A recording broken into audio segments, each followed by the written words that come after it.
Twitter.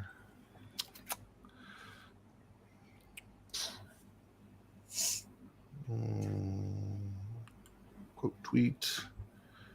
We love.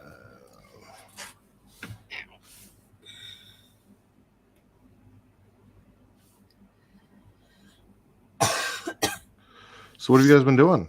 I mean, Tim, I'll be honest with you.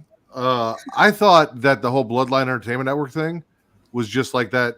That was you. Like that was you doing that network thing that you've always been trying to get done. So when I heard Ivan was the president, and I was actually kind of surprised by that because I was like, this really, from the name, from the network aspect, because Tim is been trying to build his own network for fucking ever. I thought this was a Tim King's production. We have reasons behind that. There are things. I have what I will say is that I have an absolute fantastic fucking team that I'm working with right now with the Bloodline. Like we are slaying it. We've only been up 9 weeks. We got 130 videos up already. We are just fucking producing. We got 203 subscribers.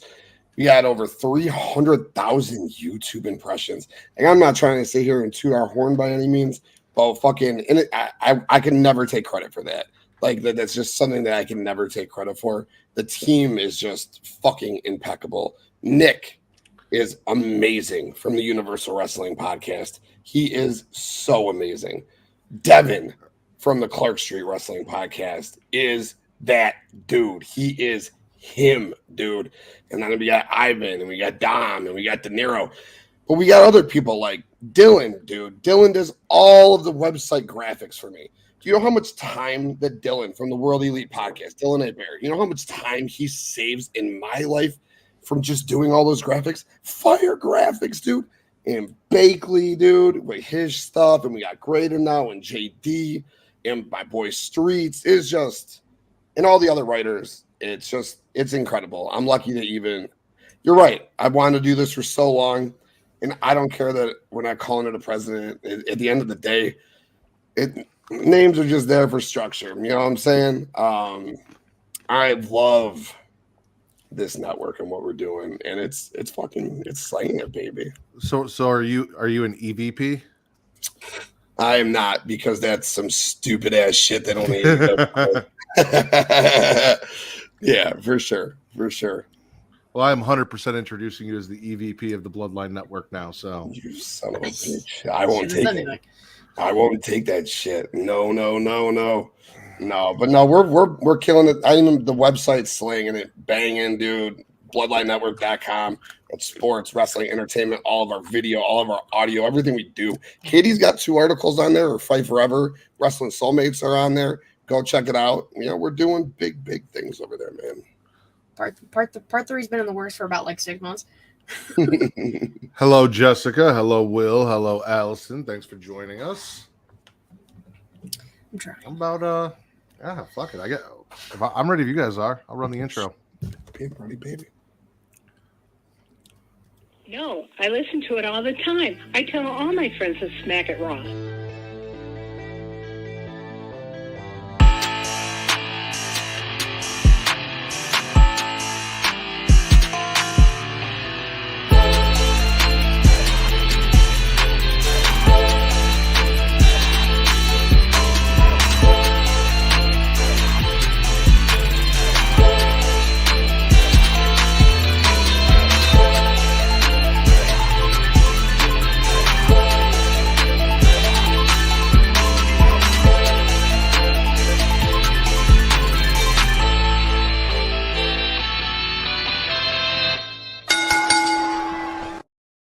Following podcast contains mature content. The views and opinions expressed by the host are not necessarily those of the host. Listener discretion is advised. Ladies and gentlemen, welcome to the number one wrestling podcast on Pornhub, the Smackin It Raw podcast. I am here with my co-host. Obviously, Vince is back on his bullshit 2 weeks in a row. No Vince, but here as always to fill in. She is the host of the She Elite Showcase, Inside the Mind of In the Crowd is not a thing anymore, but we talk about it anyway. And story time with Miss Katie Kinsey Bebe, our favorite loaded baked potato, What you doing, Katie? Hi. Hey, you.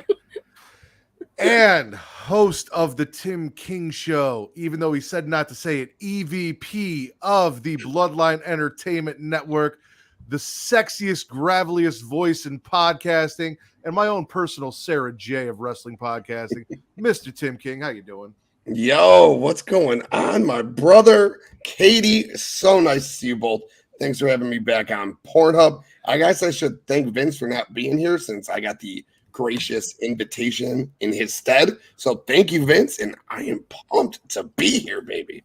You know, we went through a little thing where we were like, we're going to slow down on the guests. We went real hard on the guests last year.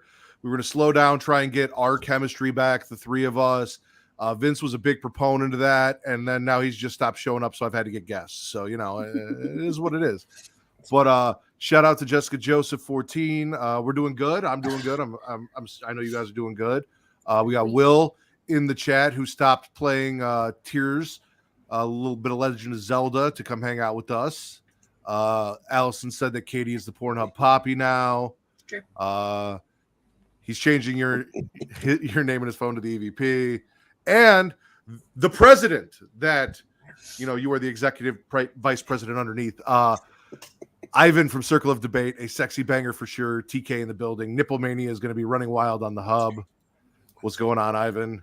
And Devin showed up too. Look at that.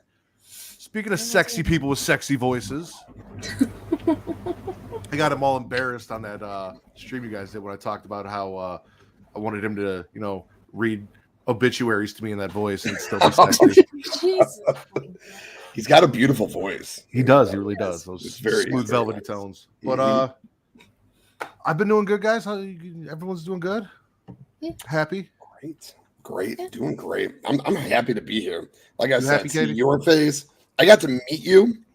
Yeah. That was awesome.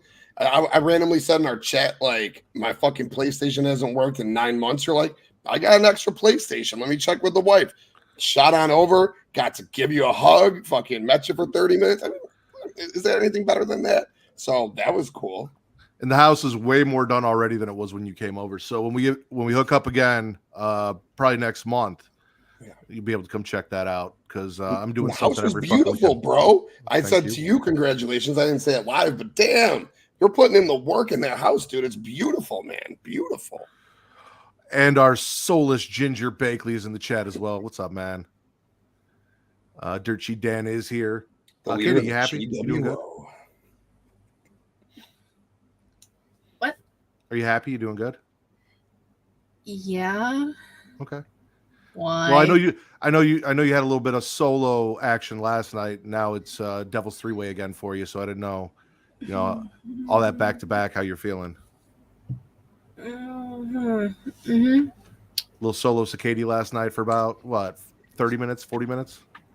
Yeah, Soul Skitty 4. It's the fourth one Soul Skitty this year. 4. Yeah. Me too. What do you got for us for news and rumors, Katie? Not a lot. Actually, it was not Allison's fault. I did hit up Allison. Things happened. She couldn't join me. It was okay. It's fine. A lot of surgeries have been happening. Eddie Kingston got hernia surgery this past week. It went well, according to his Instagram post. Bobby Roode just got his second neck fusion this year on his birthday, or like around his birthday, so that kind of fucking sucks. But hopefully that means he's on the road to recovery. Gonna be good soon. You know, Bianca making history, longest reigning Raw Women's Champion and longest reigning Women's Champ of the modern era. But TC checked and it was like only from like 2015 to now, so that doesn't really make sense. But okay, In less than a decade. Longest women's reigning champion in less than a decade. woohoo! Fucking, I hate WWE. And then the other thing is Kofi Kingston and Xavier Woods got inducted into the Boys and Girls Club Alumni Hall of Fame. So that's cool. Good for them. That's dead ass all of the fucking news. Nothing has been happening. Okay. Tyrus is still NWA champion. I don't really think Who that's gives a news, fuck? and I don't think anyone cares. But thank you for that, Will. as always, we want to thank you guys for joining us on Twitch, over at twitch.tv/Creation World. Thank you. And if you're doing that, you guys can absolutely subscribe. If you have an Amazon Prime account or Prime Gaming, you can link that to your Twitch account. You get a free sub every month. You can use that on us or, any of your favorite Twitch streamers, whether it's over at the Bloodline Network, any one of those guys when they're on Twitch, doing anything, Katie, Will, anything Twitch related. If they've got the followers and they can get subscribers, you can give it to them and it doesn't cost you a penny. So please support them. Or could be watching us on YouTube at youtube.com/creation, where it's free to do all that shit. Like, subscribe, hit the notification bell, know when we go live. You'll see me tonight with Katie. You'll see me tomorrow night with Katie. Lots of stuff going on. Getting Off, Final Destination tomorrow night with Bakley. So Bakley, I know you're in the chat. You said you wanted on. I have not DM'd you yet, but this is your official invitation, even though I agreed to it. So you're welcome. Come join us. Everything okay, Tim? Yeah. I didn't mean to do that. I meant to hit my mute button. It is what it is too. So come join us and check us out there. And then, as always, my favorite place for you to watch us, pornhub.com/models/creation world, where we have exclusive content where Katie and I sit down with various guests and watch DP in porn parody form. And she absolutely loves it. So come check that out. Evil Head's up there doing fantastic. The Texas Dildo Masquerade still doing fantastic. And those things you can only find at pornhub.com/models/creation world, as well as all of our content. And everywhere else that you go find regular podcast stuff, like normal people stuff, where you find all your normal podcasts, you can find us there too. So go check that out. Normal people. That's not fun. It's not. It's really, it is. Let's get into what everyone's here for, though. What we do here at the Smackin' It Raw podcast, we spit and swallow the week in wrestling. And Tim, you're our guest, so why don't you kick it off for us? What do you got? Spit or swallow? Oh man, there's so much good this week in wrestling. All week was really good, but I guess I'm just going to go ahead and start off with one big swallow, and I'm going to swallow the WWE World Heavyweight Championship tournament. They could have went a couple of different ways with it. Seth winning was vital on Raw, of course.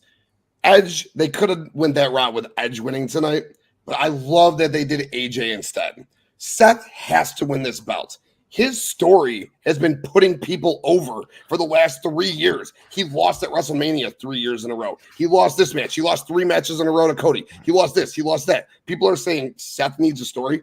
Seth's told his story. The crowd is Seth's story. The World Heavyweight Championship tournament provided great matches. An hour worth of wrestling on SmackDown, an hour of it tonight. My God. So we got all that wrestling, plus we're going to get Seth and AJ in the finals, and we're finally, what we've been asking for how long, Seth Rollins is going to be the world champion. So I am swallowing the whole Raw World Heavyweight Championship tournament.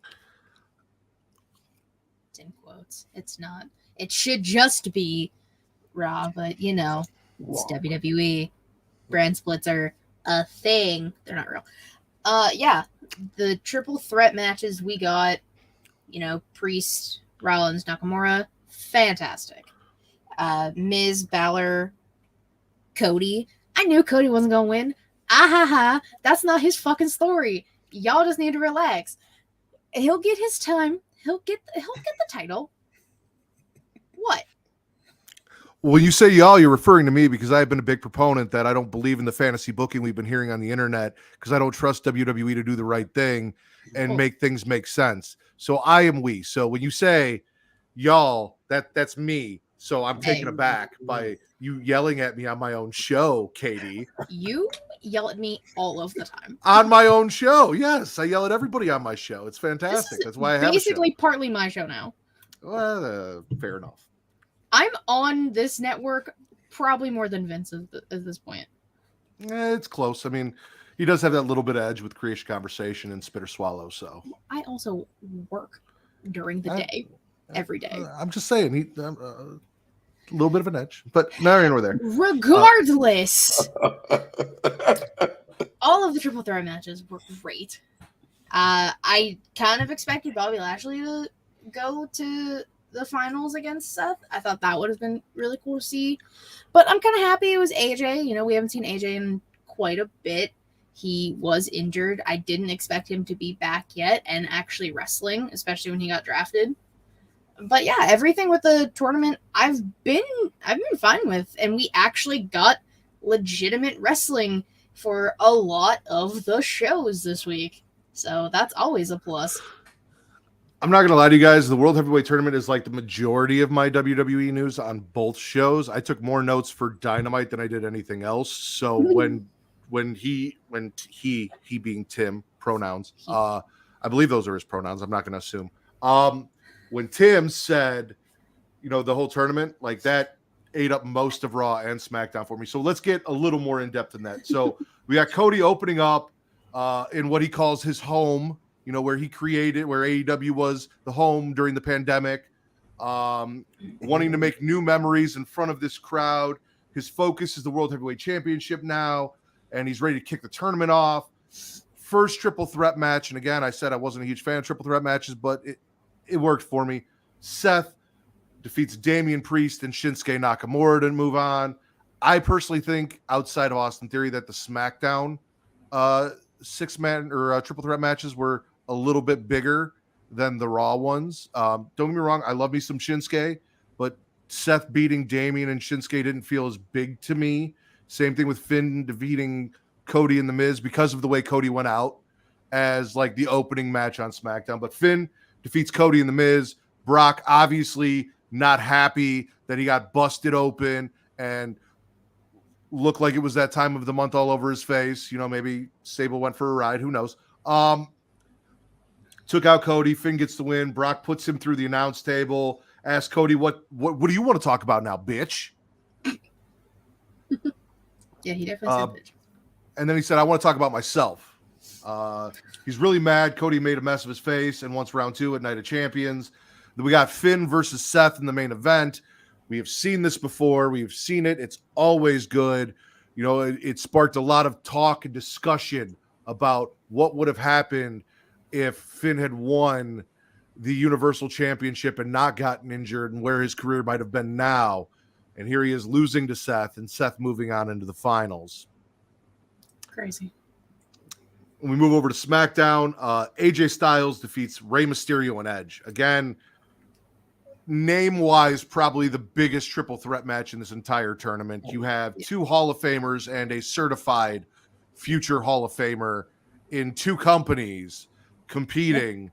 AJ walks away with the win, which I was really happy about because I wasn't really sure how the whole like OC thing was going to go. It had a great start when they came back and AJ got drafted with the OC and all that, but I wasn't really sure where it was going to go. So it's nice to see AJ get the win. Mm-hmm. We've also got Lashley, as you guys said, winning and defeating Sheamus and Austin Theory.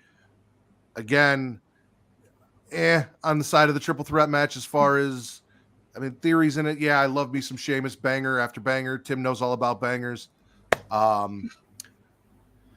AJ ends up defeating Bobby Lashley. We're getting AJ Styles versus Seth Rollins for the World Heavyweight Championship at Night of Champions. And I couldn't think outside of which you couldn't have done. You could not have done Seth versus Cody because of the way they set the tournament up. But outside of that match for this title with their history, I don't think I could think of a bigger, better, more entertaining match that they could have put on. I know you said Bobby, and Bobby would be good. He would, but I think Seth and AJ are going to tear it down way more than Bobby and Seth would have. Yeah, I mean, they already have in the past. Like, the 2 of them, like, Seth and AJ are so good together in the ring. And, like, we obviously saw it a lot with Bobby, too. But, yeah, you bring up the fact that Seth and Cody could not be in the final. Now, granted, if it was just a Raw-sided tournament, like it should have been, yeah, we could have saw that. But once Seth won, I was like, okay, well, Cody's not going to win. Like, it has to be Seth. Like, this is Seth's time now. Cody had a shot, and they blew it. They being the powers that be, not Cody. Correct. They blew it. 100%. And when they introduced this was Seth Rollins' belt. Nobody else in the company's belt. This belt was made for Seth Rollins. Triple H's promo when he came out, he said this is a workers title. This could be an international title. So I was like, okay, maybe Finn Balor. And Katie, you're right. It should have been a Raw only title. That Finn Balor versus Seth Rollins, that should have been at Night of Champions. That's when that match should have went down. Now, am I upset about the way it went down? No, because we got great wrestling on both shows. They told a good story. The Edge thing was cool. But at the end of the day, it's Seth. It's fucking Seth. It's always been Seth. It's got to be Seth. When I do think of Edge, I do think of the old World Heavyweight title belt. Mhm. However, let's talk about the elephant in the room. We've discussed it should have been a Raw only tournament for a Raw only belt. We did what we did. We're excited for Seth versus AJ. Katie said this is not Cody's story. Brock comes in, takes out Cody. Cody's on Raw. Roman's on SmackDown. Tim, you think that Seth is going to win? I saw the theory that if the person that was selected from SmackDown wins, they would trade him over to Raw, probably for Cody, and that's how Cody gets to SmackDown. I've also seen the theory that Cody could win Money in the Bank and use Money in the Bank to cash in, but we don't even know how Money in the Bank is going to run this year. If it's going to be 2 Money in the Banks for the men and women, 1 for each show, if it's going to be 1 and they can pick. There was also, Cody will just get back to it at Royal Rumble, which scares the fuck out of me because that is a very long time for Cody to, lose all of his momentum. I'm going to start calling him Cody Rhodes now. For Cody to lose all of his momentum, possibly get injured, for this to not happen because we didn't pull the fucking trigger. So, in your opinions, Katie and Tim, best route to get Cody back to SmackDown for Roman, which way we going? Well, you can make it like an actual draft. Again, it's going in quotes, and do some type of trade for Cody on SmackDown. If Cody starts demanding it, being like, I want Roman again, after the whole Brock shit's done, obviously, and Cody demands that he wants to go to SmackDown, I feel like Cody has enough pull to try and make that happen. But if that doesn't work, it would have to be Money in the Bank because that's the closest thing. You're right. He's going to tear his other titty by the Rumble, probably. So we can't have that happen. He can't have. He has very delicate titties. He does. You got to be careful with the titties. Like, so you got to be careful. I don't think it would. You shouldn't have him win Rumble 2 years in a row. I don't think. I like having like different people winning. So I think the best bet's Money in the Bank. Well, I agree with you on the Rumble thing. So my question is, are we giving Cody too much by giving him Money in the Bank the same year that he won the Royal Rumble? Because those are the 2 big prizes. And was it kind of a waste having him win the Rumble if the end goal was going to be the Money in the Bank? So I'm going to say this. I do agree with Katie. 100% has got to be the Money in the Bank. You cannot wait till Royal Rumble. What if he tears his ACL? He's out for a year. A fucking year, all right? We cannot have that. I still think he was supposed to win at WrestleMania. I still think the merger, and I'm not going to go into the politics of the backstage bullshit, but I think he was supposed to win at WrestleMania and something happened. I think the Cody Brock story was supposed to happen, but that title was supposed to be on the line. And that's where all of this kind of got convoluted and it got flipped up. At the end of the day, Cody wins Money in the Bank. He says, Roman, I want you, and I want you at SummerSlam. It's not cheap. He hands it in. I don't know if I guess he holds it till the day of SummerSlam, but the day of, Roman's 2 belts go in. Money in the Bank hasn't been significant since Dean Ambrose won it on the same night that Seth Rollins beat Roman Reigns for the title, and Dean cashed it on him on the men's side. Women have done things with it, but on the men's side, hasn't done anything since 2016. Big E. So, huh? Big E. Big E cashing in. Okay, Big E. All right, my bad. I missed 1 out of 7. Sorry. Yes, you're right. Big E was great, but then his title run was pretty lackluster to follow. But Cody getting it instead of someone like Otis or someone like Theory, this Cody wins it, cashes it in, clean. Roman, SummerSlam, and then he gets the belt. And that's the way you kind of got to do it. You can't wait the whole year. And you can't do a trade because you just did a draft. What's the point? You just did the damn draft. So it's got to be Money in the Bank. And it's weird, but who else? LA Knight? When is LA Knight going to win a world title in the next year? Let's be honest. Who else are you going to put that on? I don't know. Like, realistically, do it to Cody. Put it on Cody. Then cash it in on Roman. It's the most meaningful thing you could do with that briefcase. I think LA Knight should go for a mid-card title and probably the U.S. title because I think he's on SmackDown with Theory. And I don't think Theory could stand up to him on the mic, and I think that'd be really entertaining. But then you got to figure out the two heel thing. But we'll get there. Katie, after all of that, spit or swallow. Oh my god, forgot that's what we were doing. Yeah. My bad. I'm gonna swallow KO, Sammy, Imperium stuff. Love me some good tag team wrestling. Fucking love Imperium. Kevin and Sammy just being so done with Imperium backstage is Kevin Owens is how I feel in my daily life, just over everybody, questioning everything. That's how I feel on the daily. So I resonate very well with Kevin Owens, and I just love his comedic timing every time. And we got a hell of a tag team match out of it. So I'm okay with that. I was very surprised. I was not expecting KO, Sammy, Imperium already. I'll take it. All right, let's see. I thought he was gonna disagree with the No, I'm not going to disagree. I'm just so the bloodline stuff kind of runs from SmackDown alongside that, and the announcement that we got on SmackDown and what's going to happen with KO and Sammy and everything that happened. So I'm swallowing what's going on with KO and Sammy, including Roman airing out the bloodline's dirty laundry. He tells us that Solo Sikoa is like his favorite pair of lingerie, and the Usos are a pair of shit-stained drawers right now. Jimmy is not taking this conversation seriously at all, but you can see that Jay's got battered woman syndrome going on in the background, and he's just like looking at the floor, waiting for what's coming.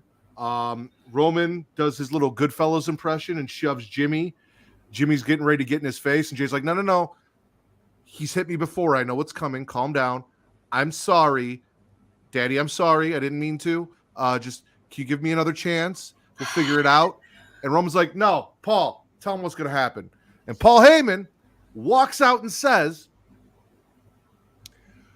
at Night of Champions, after pulling some strings, it will be the tag team championships on the line, Kevin Owens and Sami Zayn versus Solo Sikoa and Roman Reigns. And then Roman says, and we're dedicating this match. Mind you, he said, how dare you dedicate a tag team match to the greatest single superstar of all time? That doesn't make any sense.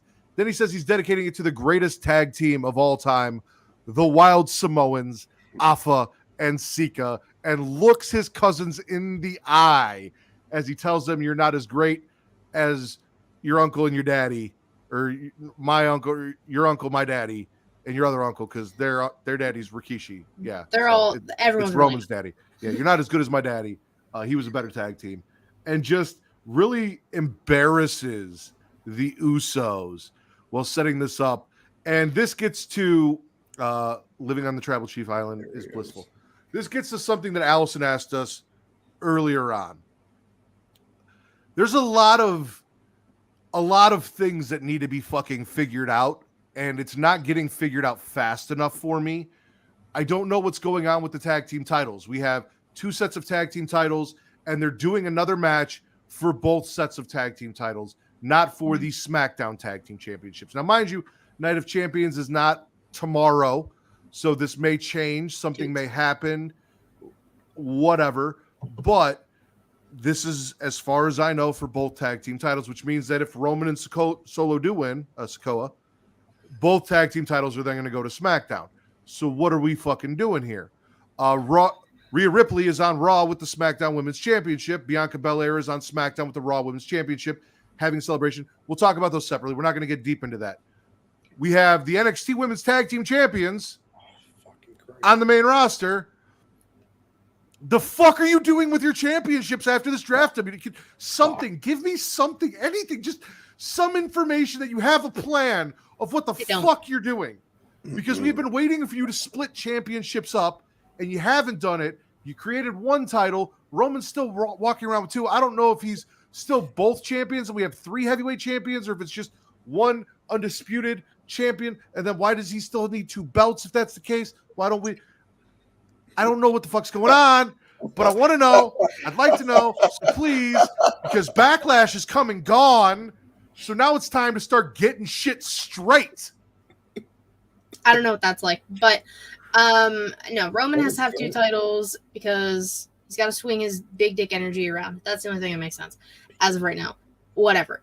Do not, for the love of fucking God, put these goddamn tag team titles on Roman Reigns. No.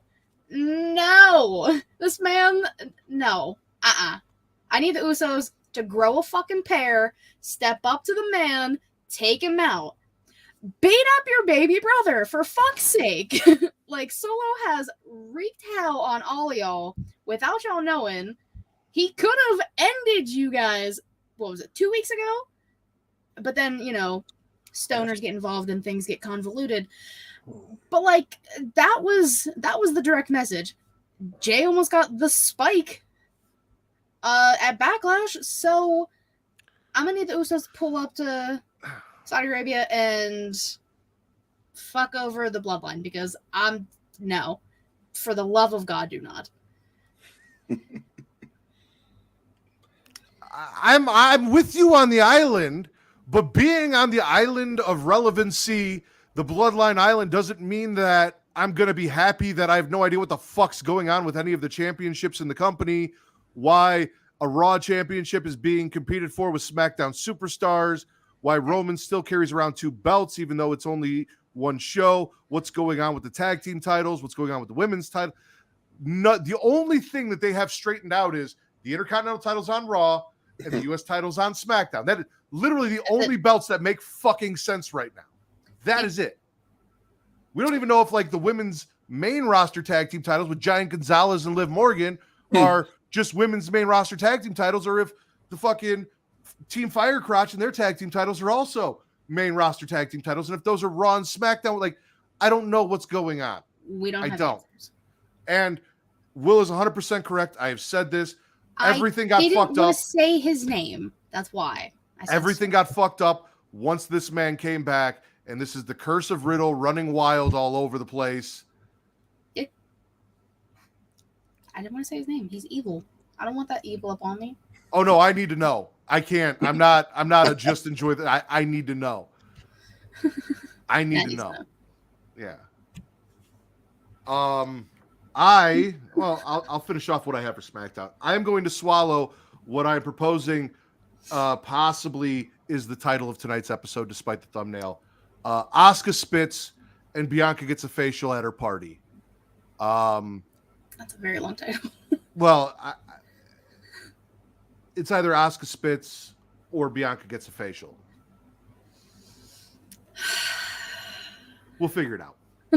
However, Bianca is celebrating her reign on SmackDown as the longest reigning Raw Women's Champion in less than 10 years, the modern era.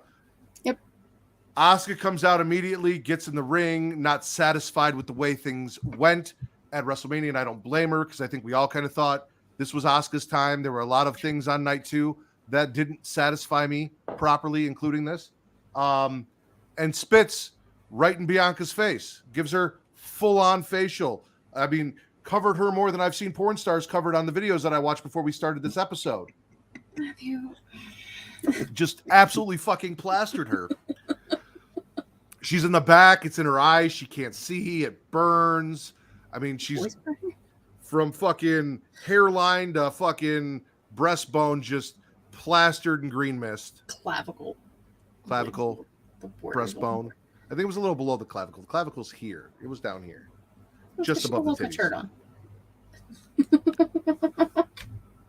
I'm all for more, like, I'm all for them, writing this wrong. I'm not saying Asuka needs to win. I'm just saying I'm all for them writing this wrong and making Asuka feel the way she should have felt going into WrestleMania because they really slacked off on that story, and then it had an unsatisfying finish. So, Yeah. Yes, I originally thought Asuka should have won at WrestleMania. I was a huge proponent of it, but at this point, just let Bianca keep the belt, and I want Bianca Charlotte at SummerSlam and run that route. I mean, what are you gonna do with Asuka now? I don't know. You're gonna go back and forth with Asuka and Bianca for a few months. I know Charlotte's not everybody's favorite, but Bianca and Charlotte's big deal. So do that match at SummerSlam. No, okay. Hear me out. I'm not the biggest Charlotte guy around. Bianca needs to beat Charlotte at Mania and check off the last horsewoman on the list. I don't want it at SummerSlam. Also because I'm going to be there and I don't really want to see Charlotte live again. So just make it Oh no, fuck. I'll be at WrestleMania too. God damn it. I'll be at both. Never mind. I can't win here. It's going down. It's either going down at SummerSlam or it's going down at WrestleMania. That match is going down 100%. It's just a matter of when. What we can do is we can have Asuka versus Charlotte at SummerSlam, have Bianca versus Charlotte at SummerSlam, have Charlotte and Bianca's title run, and then work our way back. Give us 6 months of Bianca without Bianca holding a title, and then get back to Bianca versus Charlotte at WrestleMania, where then she completes the quadfecta of the four horsewomen and wins again. Not in the main event. We'll give the main event to whoever Rhea's facing, as long as Rhea is and should still be champion. Because we don't need Bianca winning another Royal Rumble, all that shit. So let them have their match at WrestleMania. Let Bianca win the title back there. We can do that. That I'm good with. And then she's got something to really work back for 6 months. You know, she was champion for so long. Charlotte took it away from her. We've got roadblocks in the way to get her to where she needs to be to get back. Win an Elimination Chamber, get in that Mania match, do your thing. Yeah. Or have Asuka beat Bianca, and then Asuka and Charlotte at SummerSlam, and then Bianca and Charlotte at Mania. Same theory, different path. Too. Yeah, same shit. I dig it. Yeah, I know what you meant. Tim, spit or swallow. Oh, I should have started with this one. And now I'm upset that I didn't start with this one. Obviously, you know me. I'm the biggest AEW mark out there. And I love this guy so much, a big, meaty man. I scream, where is he? Where is he? Where is he? Well, we fucking finally found him. Miro, he's back. Miro showed up on AEW Dynamite, and I'll lump in Thunder Rosa. Miro, Thunder Rosa, they're back. We know the AEW Collision show is coming. It is nice to see talent back like Miro and Thunder Rosa, baby. Oh, I swallow that all day. You know, Tim, I don't know if it's a sign that you're an AEW fan or the fact that your initials are TK, but the way you just disrespected Thunder Rosa like you are Tony Khan and said, the way he does women where he's like, yeah, and the women too. We'll just lump the women in too. I think I'm a huge Thunder Rosa fan, but she's been kind of around and she's been on commentary and she's had the drama. Not that like I care about the drama because CM Punk, but like she's been around. Like she's still been here. Miro, what the fuck? Miro never left. Where is Miro? Like, and that is why I kind of like. I only threw Thunder Rosa in because I didn't want to disrespect her by leaving her out. Yes, I get your point, and that did sound bad the way I was so amped for Miro and not Rosa. But Rosa's like kind of like chose to leave. Miro's been there, just not booked. So that's on TK for shitty booking. I love Thunder Rosa. Right behind me is the King family love Thunder Rosa. I love Thunder Rosa very, very much. Her name is Melissa, just like my wife's. All right. So we love Thunder Rosa. Vince's girlfriend. I don't know if I showed you this, but that Abaddon picture that you gave me is actually like right above me. Dope. I just looked up and saw that. So, by the way, Olivia, thank you. Where the fuck is my Abaddon? So while we're talking about that, because yes, Miro is back and Thunder Rosa is back, and it has me very excited for something that I'm probably not going to get. I talked to Katie about this last week. I said that if CM Punk comes back and all right, so I'm tentatively spitting, just to wrap this all into one, Tony's big announcement next week, because Tony talks about his announcement like dudes on the internet talk about their dicks. It's always bigger than it really is. and I'm hoping that it's actually this big sometime. I'm a girl on Twitter or Tinder hoping I'm not getting lied to right now. However, tentatively spitting his big announcement because it's never as big as he says it is. However, if he announces that there's going to be a brand split, that Collision is going to be a show, and they're bringing back Thunder Rosa and Miro. So we got Thunder Rosa, Miro, CM Punk, FTR, and that is going to be Collision. I'm not even going to fucking watch Dynamite anymore. Like, fuck the Elite. I will watch Collision on Saturdays, and I will cover that. Put House of Black over there. Just put all my favorites on Collision. The people I like. You can have your Kenny Omegas. And what I might tune in for the BCC. I love me some BBC. I'll tune in for that. However, maybe the Outcasts. I love them too. I'd love to see, them over there. Like, you could just start splitting the division up for me and put all the people I want to see over here. And then, like, all the Japanese Ring of Honor fucking never made it to WWE, thinks they're better than they really are guys that don't get ratings. You can leave them on Dynamite where they don't get ratings. And we'll put all the needle movers over on Collision, and I'll watch Collision. I'm just saying. Yo, Ritter, let me ask you a question, bro. So do you want AEW obviously got 120 person roster. They could go ahead and they could do that. Do you want an actual brand split, or do you want them just to be able to free flow wherever they go? If they're all right, so first off, again, Katie and I have been talking about this. AEW doesn't want me to watch Rampage because they can't put it on. They don't want nobody to watch Rampage, bro. I don't watch Rampage. It's a horrible show. They don't put anything worthwhile on when it's in its fucking time slot. Then they can't figure out what fucking time slot it's going to be on. Half the time it's on Saturday. Half the time it's on at 5:30. Sometimes it's on at 9 o'clock. My time, 6:30, 10 o'clock. All you people in the fucking future that think you're better than us, but you're not. CST. CST. So you have Rampage, you have Dynamite, and now you're gonna have Collision. So 3 shows, right? Mm-hmm. I would like to see the model because Katie talked about this. Dark and Elevation are gone, and it looks like Rampage is going to kind of fill the spot that Dark and Elevation took, which I'm fine with because I don't watch Rampage anyway. So, like, fuck it. Like, let that be your new Dark and Elevation, and then I don't have to worry about it.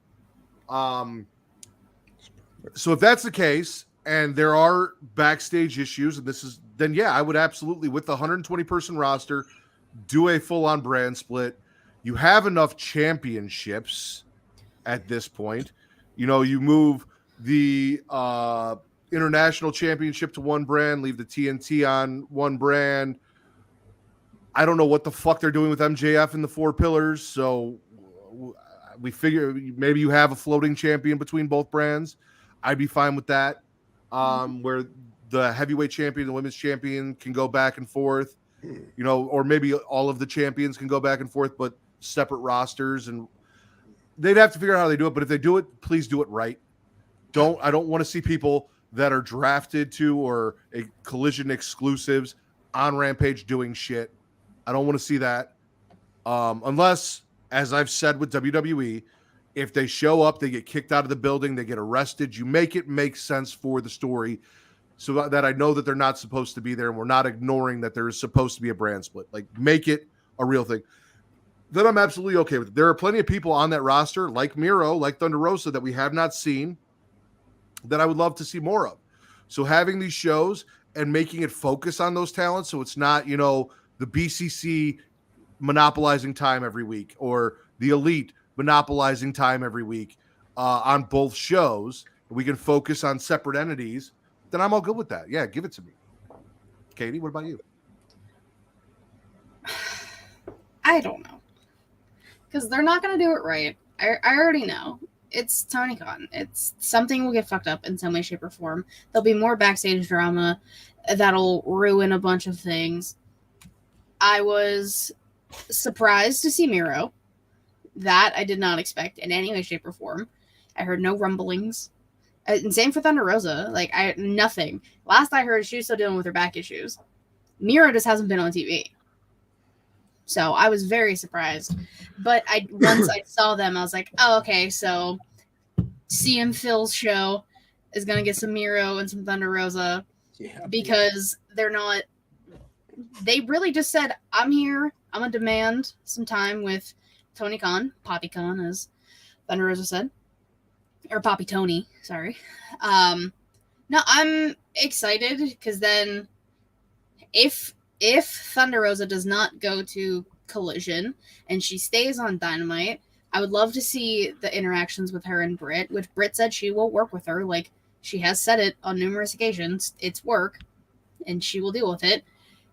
But if she plays into the Outcasts, Homegrowns thing, because a lot of people have speculated where she would go in either side of those. So I'm excited, intrigued to see. Tony Khan's big announcement is going to be just him being like in a pre-taped thing backstage. Oh yeah, there's going to be a new show on Saturdays. We've all known this for about 3 months. You just got to catch up here. So, Katie, can I spit something really quick, if that's okay with you both? And it's going to be in the same topic. I'm spitting the fact that this man made a fucking big announcement for a big announcement. Who makes an announcement for a fucking announcement? Just make your fucking announcement. If you want to wait a week, bro, just say, I got a big announcement in 2 weeks. And make your fucking announcement in 2 weeks. It fucking baffled me. I got a big announcement fucking in a week. Bro, we know you got a big roster. The announcement. You cater to smart fans. We know you got a big roster. We know what you got going on. Just make the fucking announcement, guy. I agree. If you told me, if I had to choose, and you said, all right, you could tune into this show, you'll get to see Kenny Omega and the Young Bucks and Jon Moxley and Daniel Bryan and Chris Jericho and all of his bitches, or you tune into this show and you get CM Punk, FTR, Miro, and Thunder Rosa. I'm watching the CM Punk show every time. I am. Like I said, nothing. Oh, what's up, Bill? And while you're here, Bill, man, condolences live here on the air to you and your family. Unfortunately, he lost his nephew today. Thoughts and prayers to you and your family. We love you. Nothing but the best for you, man. But if I had to choose, I'm choosing the CM Punk show, and it's not anything. I have said that Kenny Omega has never impressed me as the person that everyone hyped him up to be since he's been over here in America, and they're like, oh well, it's his show. He was an EVP. He started this with the Young Bucks. Like, he should be able to wrestle and be the best bout machine and put on all these things. And I'm not going to lie, like the main event, when we talk about it, I enjoyed the shit out of it. Like, it wasn't bad. But Kenny, to me, is not a star. He's not someone you put a title on and, you know, it could be in movies or TV show. Like, he doesn't have that presence about him. He is a really good wrestler, but he's not a fucking superstar. CM Punk is a superstar. That's why when he was on the show, the ratings were better than they ever were, and why when he went away, the ratings have not been as good as they were when he was there. It is what it is. Miro's the Redeemer was one of my favorite fucking gimmicks AEW ever had, and I don't know how they dropped the ball. I don't know why we don't have Miro with his hot, sexy, flexible wife on TV every fucking week. I don't get it, but whatever. Problem is he needs to act like a star, but he's holding back. I don't think he knows how to act like a star, because I don't think he's a great wrestler. He is fantastic. On the mic, subpar, in my honest opinion. He does not have, at least for the audience that he's in front of, the ability to be that, because being a really good wrestler isn't enough to be a superstar. A lot of really good wrestlers. And his character work is subpar. He has done nothing in the States in his 4 years in AEW to show his character work. What he did in Japan, he still has not showed in 4 years. Sure, he's put on some banger matches, but the cleaner has not been here, dude. I said before AEW started, this man would need to go to WWE to be it, like to be on the level of AJ Styles, to be Seth Rollins. He ain't it. He in this company, again, I love AEW to death, but Kenny Omega ain't it. I agree. Before we continue, we have a little word from our sponsors. I believe. Spice things up in the bedroom, then it's time to check out Adam and Eve.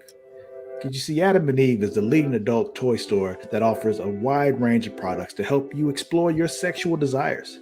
Whether you're looking for something to use solo or with a partner, they have everything you need to satisfy your cravings.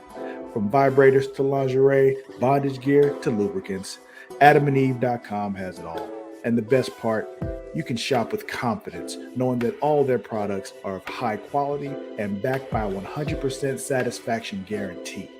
That means whether you bought a dildo, sex swing, penis ring, vibrator, anal sex toy, bondage toy, couples toy, lube, or accessory, you can get a refund within 90 days if you're not 100% satisfied.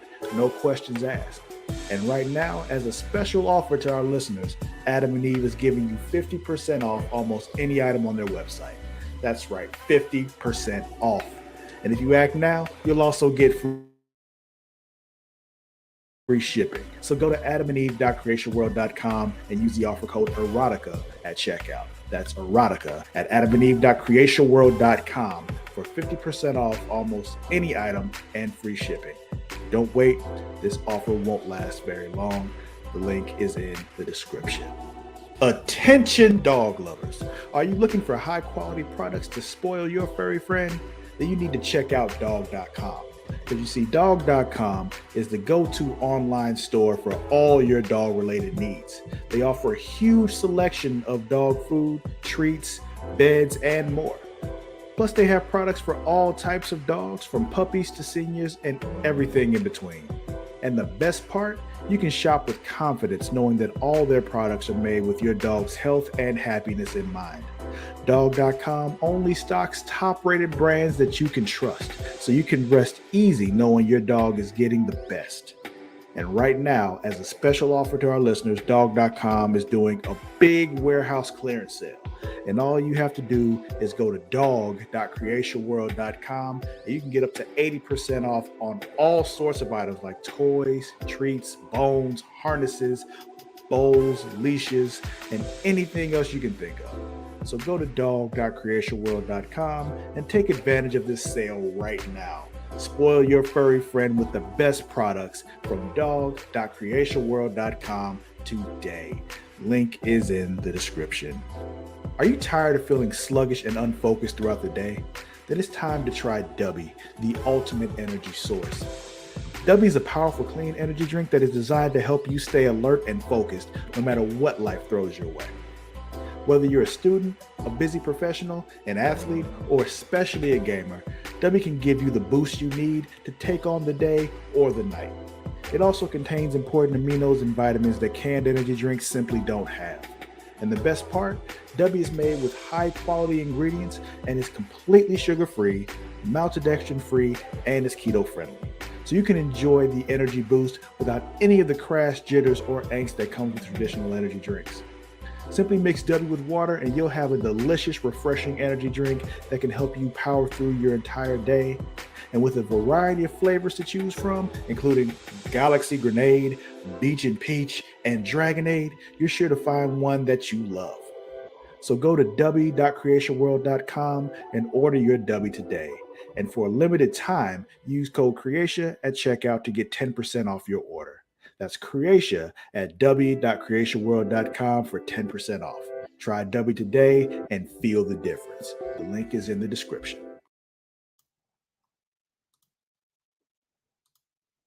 Yeah. Killer stuff. Wow. There's your surprise. And the chat loved it. So, My God. I felt like an asshole because I was like, this can't, I couldn't have missed this on previous episodes. I'm glad that was a surprise, dude. That music sounded a little familiar. a little bit. It was Was it? killer. Maybe. Yeah, just a little bit. I feel like I've used that in a vlog or two, perhaps. Possibly. I don't know where Travis got it. I don't make the videos. I just play them. Sensational stuff, guys. You guys do killer work. You know, you guys do such amazing stuff. My favorite part about the ads was when he was doing the Adam and Eve one and all of like the stuff was dropping from the ceiling, the dildos and the fucking butt plugs and all that. I'm not gonna lie, I took out my phone and I started fucking trying to record a little bit. I took a couple of pictures, dude. I'm like, this is fucking ridiculous, dude. Like in a good way, of course, and the best of ways, obviously. Definitely did not expect that. I will miss you trying to like segue into ad read though. I'm gonna figure out a way. we'll talk off air as to why it is the way it is. Okay. Per Travis's plan, but Okay. you know, I'll figure a little way. I'll find a clever way to segue into playing the ads, going forward. But that one, I just kind of wanted to be like, and now a word from our sponsors, and just surprise you guys with that video. So That was definitely not what I was expecting. So well done. you know what else most people don't expect? But What to do when it's your decision, Katie, whether or not to spit or swallow. okay. Well, since you phrased it like that, I'm swallowing Rhea Ripley. I mean, raise your hand if you're surprised. Nobody is.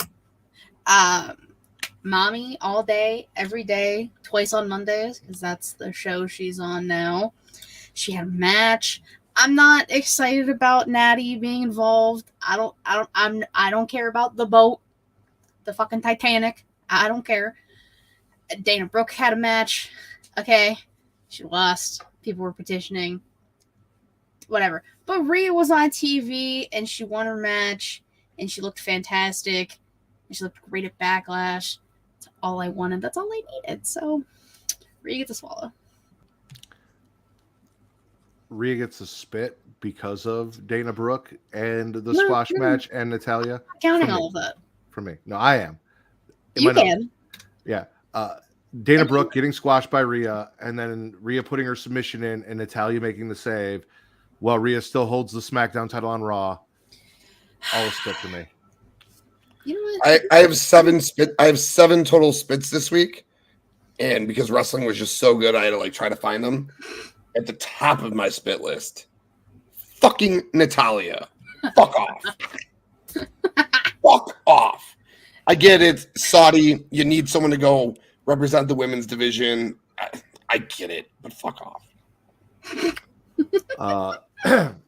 To finish off Monday Night Raw for me, my last swallow for Raw, seeing as I'm all done with SmackDown, and my last anything for Raw. The man comes back around, ladies and gentlemen. Becky Lynch has returned to put Trish Stratus and those gravity-defying, physics-defying titties in their place on my TV.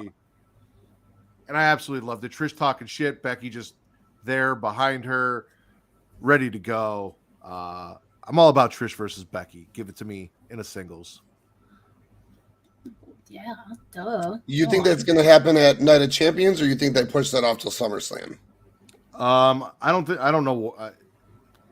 It wouldn't make sense to do it at Night of Champions if Night of Champions is all about titles. Fair. Which is relatively what it's supposed to be, except So, Cody Brock. But Also fair. that is true. So we might also get Trish and Becky just to beef it up. But Big match. I don't know if I. 2 of the top 5 women of all time. 2 of the top 3 women, arguably, of the top of all time. It's the venue. It's the location of Night of Champions that I'm not 100% sure I want to see that match in due to the restrictions. At SummerSlam, close to Canada. Doesn't that make a lot more sense? It does. I agree. I'll be there. Please. Just saying. Please. I want it. Mr. King, spit or swallow. Okay. Let's go back. Let's go back to Dynamite for sure. And I'll just go with the big one in the main event. And I'm going to go with Don Callis' heel turn on Kenny Omega. I don't necessarily think it's to join the BCC, but Brian made a very fitting comment. He doesn't know why he did it, but he's glad he did it. Konosuke Takeshita has fought Brian hard. He's fought Claudio hard. He's fought Moxley hard. He's bled with them all. Then the BCC made him bleed. Maybe Don Callis wants Takeshita to train with real fucking fighters, not amateurs like the Elite. So I am swallowing the fucking screwdriver to the forehead of Kenny Omega. I mean, I could have called this turn from like years away. Don Callis is a fucking carny piece of shit for a reason. Like, he lives that gimmick to a T. I fucking can't stand Don Callis in any way, shape, or form, just in general. But no, like, well, the match itself was really good. I don't like Kenny Omega or anything like that, but Kenny going through the cage with Mox and his leg. I didn't like that one at all. I got scared because I was like, Kenny just came back and he's held together with like fucking thread and needle. It would just be kind of annoying and then put all of this on hold longer because we're gonna get elite BBC shit. So if Kenny got hurt, then I would push this back. So we didn't want that. It took, 2 minutes for Mox to bleed? Nobody is surprised there. Not a single soul. Matt's mad because he got the pull wrong. It's okay. He didn't specify the rules, so in your defense, you were right. But yeah, I'm very intrigued to see where, if Kota Ibushi comes back in some capacity, Takeshita in Matt's case. I'm very intrigued to see where all of this goes and what type of stadium stampede, anarchy in the arena type bullshit we get with this.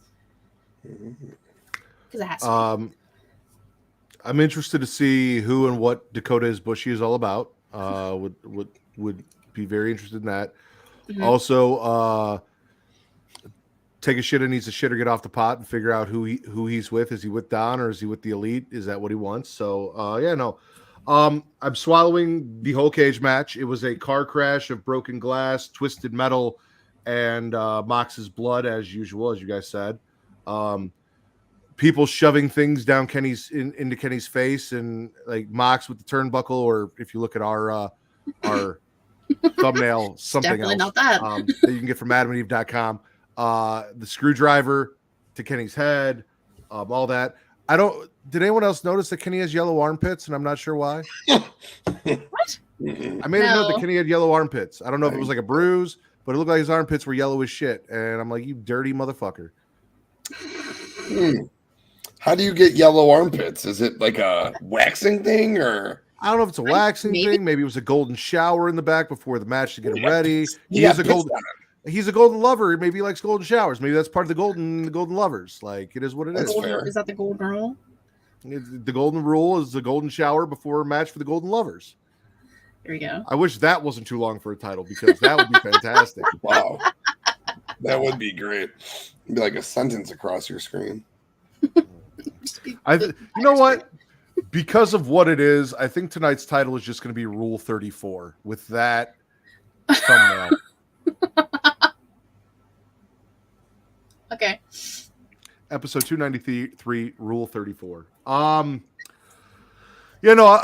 really enjoyed the match. Like I said, Kenny is a really good wrestler. I don't think he's a superstar. I don't think he's a megastar. I don't think he's the person that you hang an entire company on.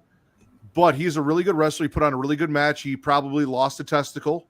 So, sucks to be him for that in the cage spot. But the match was entertaining as shit. You got, the young buck. There was a point where I don't even know what Mox and Kenny were doing because we just focused on the Young Bucks and the BCC brawling and, them talking shit to Bryan Danielson and stuff happened on the rampway.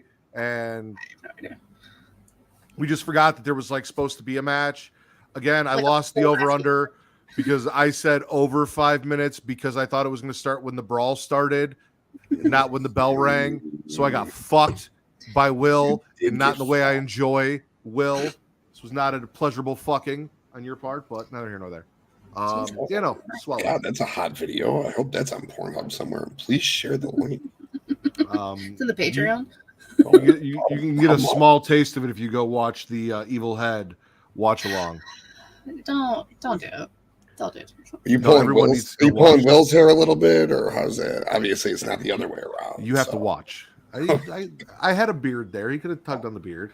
That's true. It was before I trimmed it down. Actually, it was the rack that was there, so it would have been the rack's beard, but no, here nor there. And he's got some hair, so there you go. Katie, spit or swallow.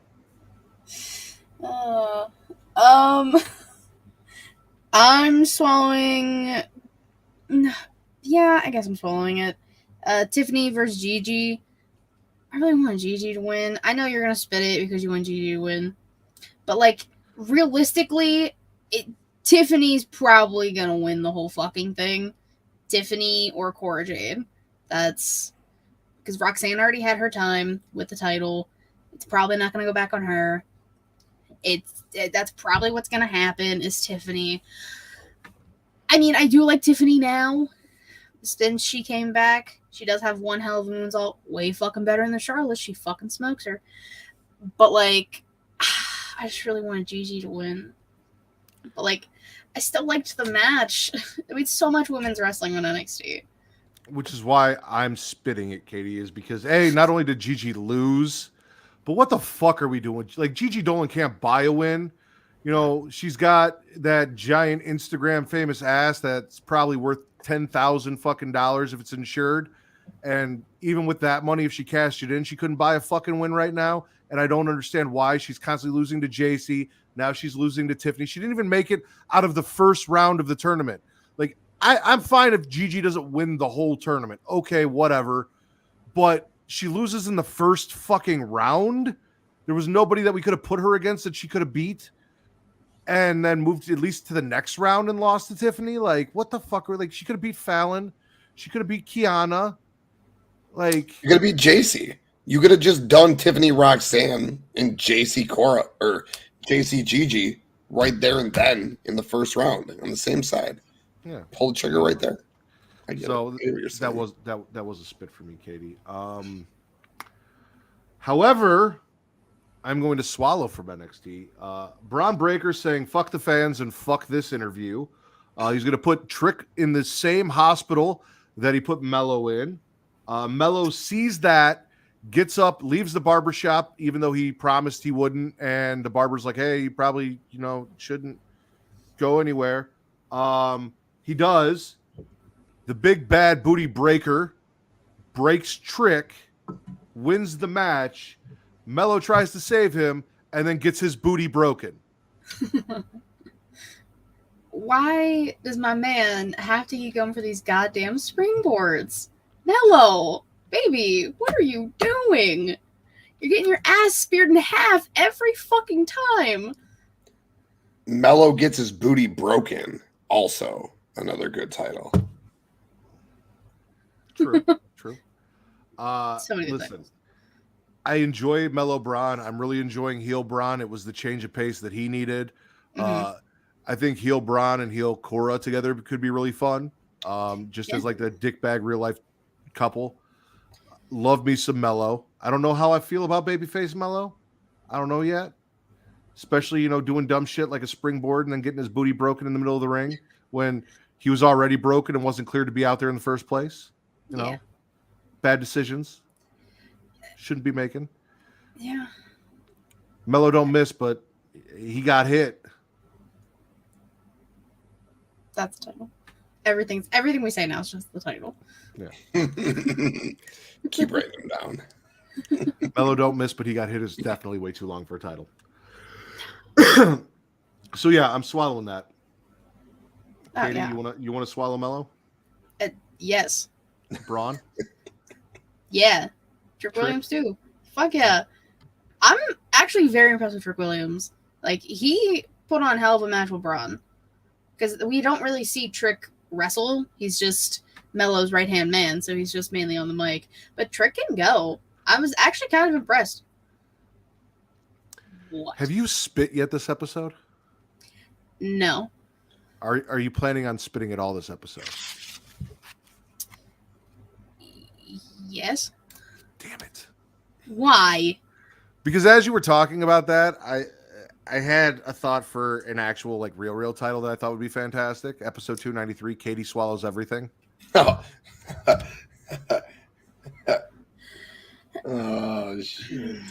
Well, maybe we'll see if we get to my spit. I had to run it by you though. I can't just make that the title and not get your okay on the title. But I think Katie Swallows Everything is a fantastic title. So I mean, like I said, if we don't get to my spit, then that is technically a true statement.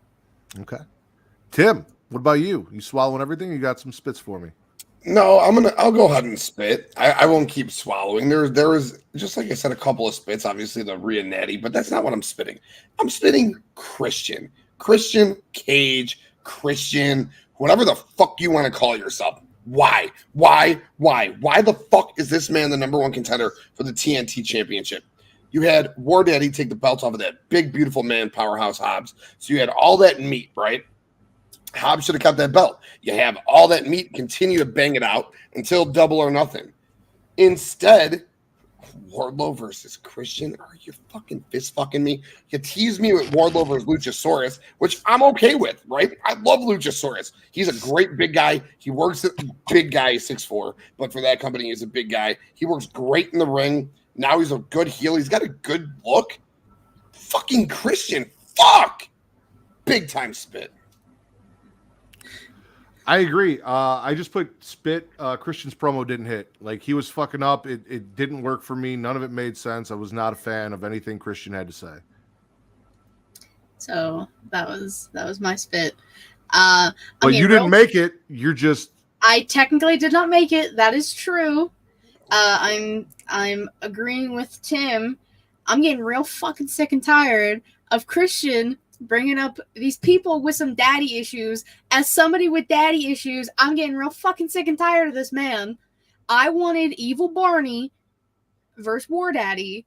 Now I'm getting Christian Cage with the Peep Show with the question mark is great. It's not what I wanted. I also did see a picture, kind of a side note, of them backstage with like the red lighting. You can't tell it's Luchasaurus. And it was like, tell someone who hasn't watched wrestling in 20 years that Luchasaurus is Tyson Tomko. And that made me chuckle because I was like, I completely forgot about Tomko. Like, if you think about it, like it's the same dynamic. It's the same thing. Mm-hmm. It's kind of sad because I think Luchasaurus is really good, and I never really. Well, it was more so like the silhouette. Oh, okay, all right. I got you. You couldn't really tell it was Luchasaurus because like it was just like basically their silhouette in the red lighting. He was great with Christian and TNA. I mean, he just wasn't great, and I get it. I get what you're saying. It's sad. Luchasaurus has so much potential. Get him away from this guy. Fuck. He cock blocked him. He cucked him. We're on board on Christian cucked Luchasaurus. There's your title. We'll keep him going. Katie, swallow? Yes. Lyra and Kiana.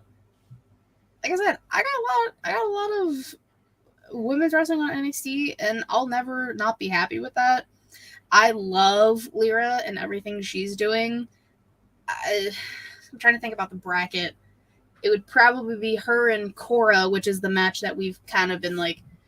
They haven't done that, right? Since Cora came back? No. Okay, so that's the match we're probably getting in like 2 weeks or something. I don't know how this time frame's gonna go. But I'm happy she moved on. I would be okay if she won and they were just like, hey, here, ta-da, title. And like I love Kiana too, and Kiana's improved a lot. So I was very happy with this match. So if I'm not correct, the next matches are JC Jane and Roxanne Perez and Fallon Henley and Cora Jade. Yeah. Mm-hmm. Which means what we could do is we could have Cora finally get one over on Roxanne to move on. They would fight in the finals. Yeah. Why would they fight in the finals instead of Lyra and Cora? Because Lyra and Cora on the same side. Sorry, Katie. They're on the same side of the bracket. Yeah, Lyra and Cora would be the semis. Roxanne and Tiffany will be the semis. And then it's just a matter of, are we getting Tiffany versus Lyra, or are we getting Cora versus Roxanne? And then it's either going to be Cora winning or Tiffany, like Katie said. So however they're going to pull that. Okay. I'll finish off my NXT notes. I'm swallowing the family challenging Gallus at the pub because I love me some Tony D'Angelo and Stacks. Just getting in there, interrupting. You know, my wife has got me reading these romance novels, and the ones that she's got me reading now are all about like the Chicago Italian and Irish and Polish mafias. So like as I'm reading this, it's all fictional. Like they're not real, but that's what it's centered on. So like as I'm reading this, and then even though I know Gallus isn't Irish. Like that's what I'm thinking in my head is like, oh, this is like that book that I've been reading with, you got the Italian mafia from Chicago. Now you've got the Irish mafia. So yeah, I'm all with it. Don't step to Joe Coffey. Joe Coffey's going to get fucking cement shoes put in the bottom of the Chicago River, and then they're going to dye it green so you can't find his ass on St. Patty's Day. Swallowing that. Love that. I really, really hope they put the belts on my boys, the family, Tony and Stacks. Hopefully.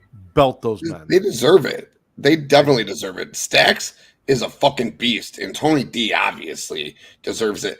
This was a huge swallow for me too. Is a Mick Dago over here, 50% Irish, 50% Italian. The old days. I could never be a made man, right? I'd never be a rat like Henry Hill, but I could never be a made man because I'm a 50-50, half Mick, half Dago. But man, these people didn't like each other back in the day. Your romance novels are right.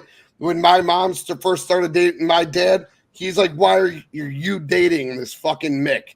Like, they did not like each other. God. Is your mom Italian? 100% Italian, Taglia, King, Irish. So I was going to say that's the exact dynamic in the first book where it was the daughter of this Italian princess mafia who ended up marrying like the prince of the Irish mafia as a whole deal. So I swear to God, my grandpa as a child rode in a limo with Al Capone. No bullshit, true story. So it's very interesting. It's very cool stuff. He never got involved with that stuff. His uncle or his brothers did. He never ended up talking to him. Kind of sad. I digress. Never met the guy. Was a great dude. I never met the guy. Passed early, whatever. But fuck, I love the Irish. I love the Italian, dude. I love the dynamic of it. So I'm with it, baby. Tim, spit or swallow. Oh man, that was gonna be my next one to end NXT, but I'll finish one more NXT. Eddie Thorpe. I'm all in on Eddie Thorpe, baby. He goes, ooh. He's a former New Japan star. He's been getting some TV time. I seen Bakley in the comments. Bakley, who's Eddie Thorpe? Tell him who Eddie Thorpe is. He's Eddie the DJ, Thorpe. Matt. Oh god, yeah. I'm not so big on the gimmick, but I think he's a great wrestler, and I think he's got a great I look. have to tell him. He has to. Know. If he gets past the gimmick, he'll be fine. Eddie Thorpe beat Damon Kemp. I dig that. Eddie Thorpe, big swallow. Wait, so not DJ Z, who's in Legato, not that DJ. No, and not that DJ. And we're not talking about the blonde chick who does the podcasting thing. That's Stevie Turner. Okay, it's not that kind of disc jockey. So this is a whole different kind of disc jockey. This is like EDM concert DJ type shit. Oh, so he just stole DJ Z's gimmick. I would tell you his name was Carl Fredericks previously, but I know that is the lamest fucking name I've ever heard in my life. Right. I know that would do nothing for you, so I just left it at Eddie Thorpe. The Alpha Wolf sounds cool. What the fuck is an Alpha Wolf? Carl Fredericks was a badass in New Japan for a while. He kind of had a falling out. He thought he should be higher than he should have been on the card. He never got the push.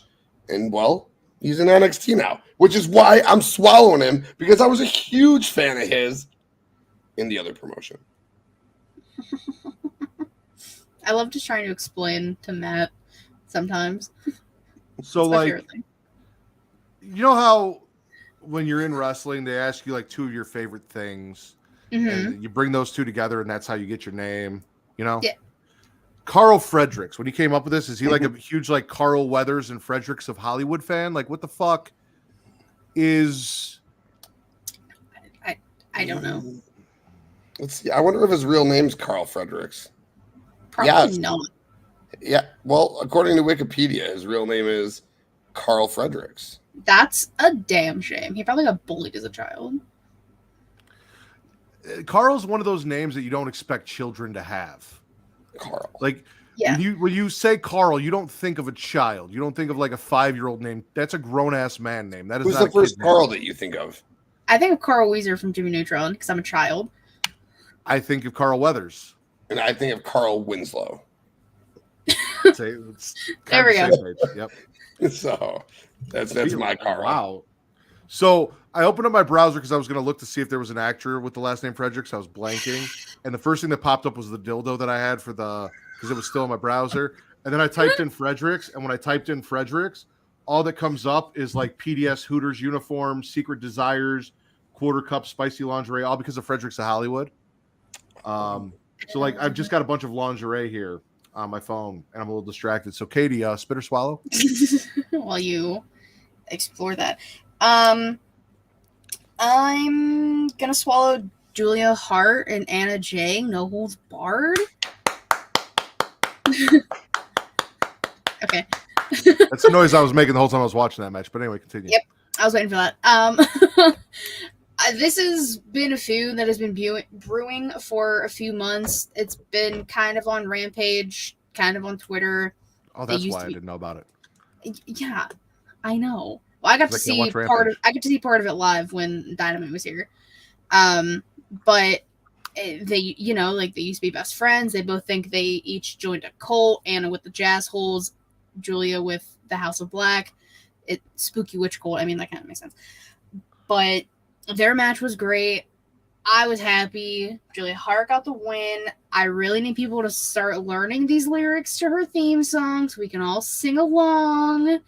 Everyone has homework. If you guys can learn fucking Judas, you can learn this. So everyone needs to catch up. To be fair to everyone listening, and for Anna Jay, if you're out there, you joined a cult. Julia joined a coven. There's a difference. Those are two different seasons of American Horror Story. You're drinking the Kool-Aid. Julia's drinking blood from a virgin with the House of Black. Yes. Always bet on Black. House always wins. Julia gets the win. Fucking love it. Fuck yeah. Put her on Collision with the rest of my boys. No. Yes. Put her on everything. The fuck? She used to be on Dynamite too, and Rampage. She gets to be everywhere. I'm just saying, if we have to split, put her over there with the shit I want to watch. Because otherwise, you're just gonna have her like. There's not who Anna Jay and being involved with the Jazz Holes. Like, is that what you really want to see for? She'll move on to Ty Mello. Like, is that what we want to see? No. Okay, exactly. Well, I think for her, these two. You know, again, I said earlier, Tony caters to the smart fan and the people who are the internet. These two are real life best friends. They had like this social media beef with each other via real life. That's just a joke. It's all kayfabe. So the fact that they were able to transition it to TV is fucking awesome. But I spit this. And you know why I spit this? It has nothing to do with Anna Jay. It has nothing to do with Julia Hart. It has nothing to do with the match. The fact that fucking this match went on mostly during picture-in-picture, you want to talk about earlier, they don't focus on the women. This match should have been a 15-minute match, no picture-in-picture, no commercial. You're right, Katie. They've built this, all right? They have built this. These two women deserved so much more than what they actually got. What they get? Go look at them. I don't know. What was it, 8 minutes? 4 of it through picture-in-picture? Fuck that shit. They deserved 10 minutes of no commercials, and they didn't get it, and it pissed me off. Could I say the match was good? I can't. I didn't get to watch the match. I watched fucking commercials. It bothered me. It pissed me off, and I felt bad for those women. So for that reason, I spit it. Has nothing to do with Anna Jay. Has nothing to do with Julia Hart. Killing what they are doing. They both aesthetically look awesome. Like Anna Jay with the face paint, Julia Hart with the hat, the entrances. Fucking awesome. But why? Give them more time. Fuck. Say what? Say what? Say Why what? does it loop? Say what? Stop. So aesthetically, I have questions about Julia Hart's ring gear, though. It was a little questionable. I was a little confused, but like I kind of liked it. Julia, we could do better. We have done we can do better. We have done better. We can do better. But other than that, she just switched up. You know, switched up for the match. No holds barred. You know. While we're talking about women in AEW, because there's not a lot to talk about because they don't feature them, I'm going to spit the fact that nobody's getting a title shot against Jamie Hayter because she's tied up in all of the Outcast stuff. While I get it and I understand, it just sucks that the women's title is kind of brushed to the side and you have women that aren't being able to be featured or used in a title picture with Jamie Hayter because Jamie Hayter's with the Outcast and we're focusing on all of this, as much as I love the Outcast, I love Tony, I love Ruby, I love Saraya, and I love Jamie and Britt and Sheeta, and that I wish the title wasn't bogged down in this, that this was something outside of that, or Jamie wasn't bogged down in this. And we had someone else, like, I mean, I guess not Rebel, but like, I don't know, Riho, where was her and her fucking giant metal pipe, like something to fill in for Jamie so Jamie can go do other shit. JD. Because like Jamie, I said Jamie. I also said JD. That's not important. Like Nyla Rose isn't doing shit. Willow's on TV taking losses. Where the fuck's, speaking of aesthetics, Sky Blue? Can we have her back on my TV anytime soon, please? Anytime soon? Soon? Now? Tomorrow? Tomorrow Saturday. Tomorrow on Rampage. Hey, put Sky Blue. Tell me Sky Blue's on Rampage Friday. I will watch Rampage. Just saying. Actually, I don't know if she'll be on. Wait, now I'm kind of curious. Let me check. She won't. I'm gonna look out of curiosity.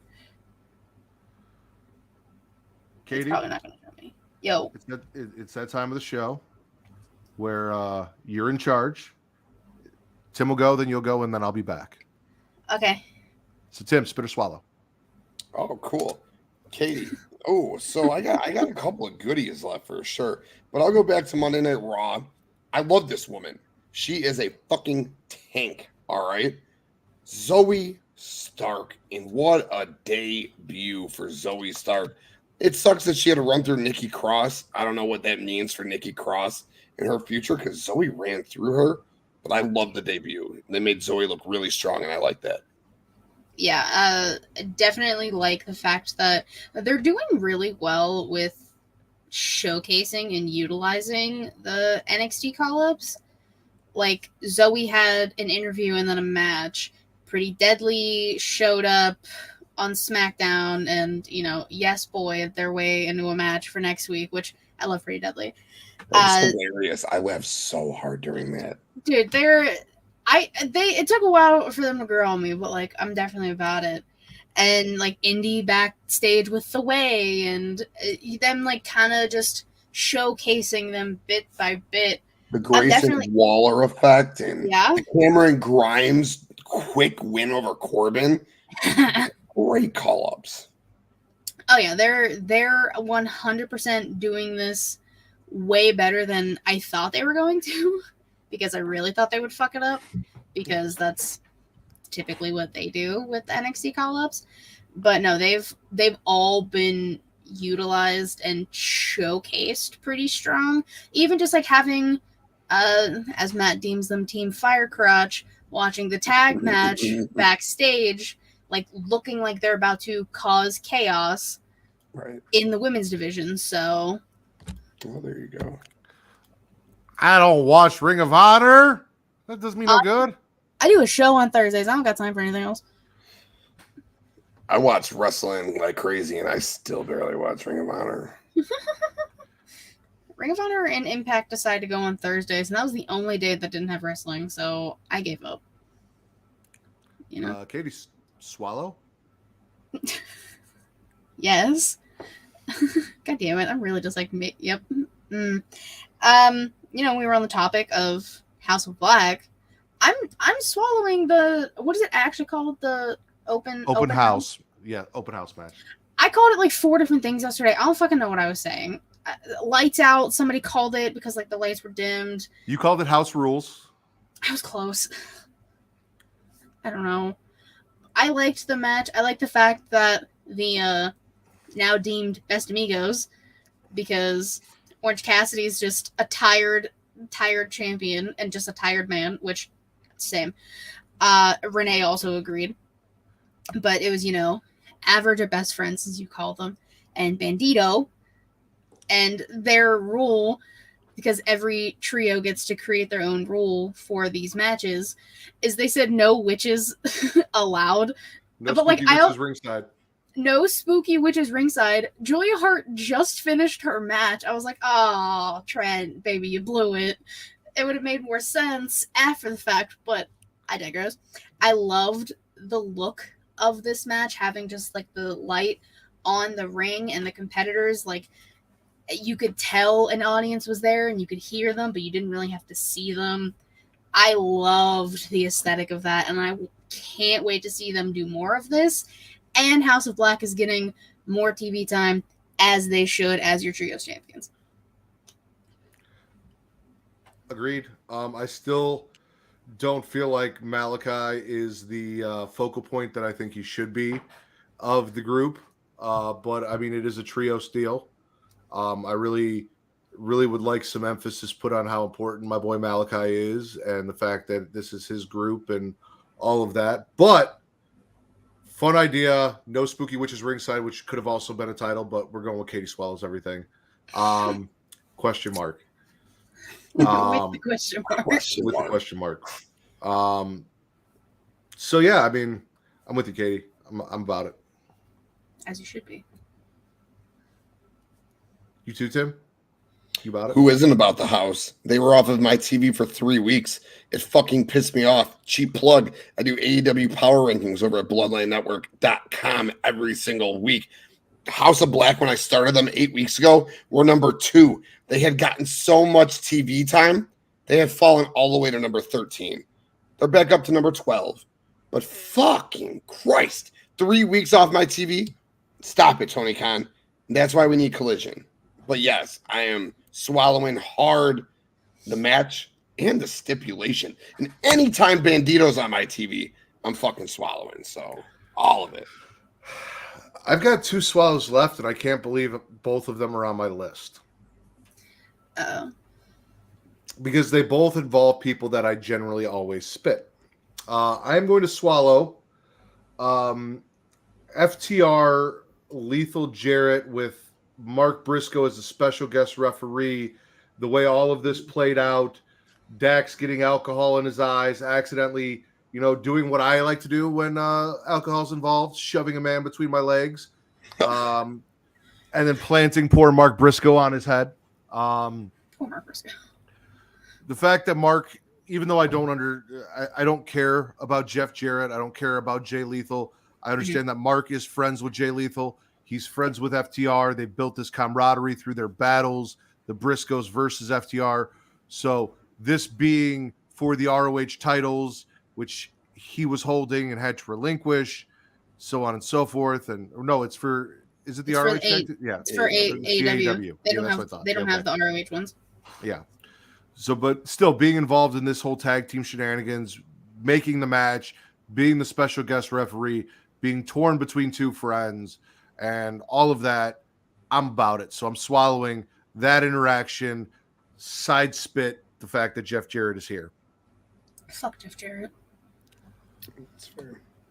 Big time. I hate him. Stupid prick. Yeah. So this one, I got one. I'm gonna call it a spit, but the match itself was my bad. The match itself was fire, all right. But I'm calling it a spit because I want to complain.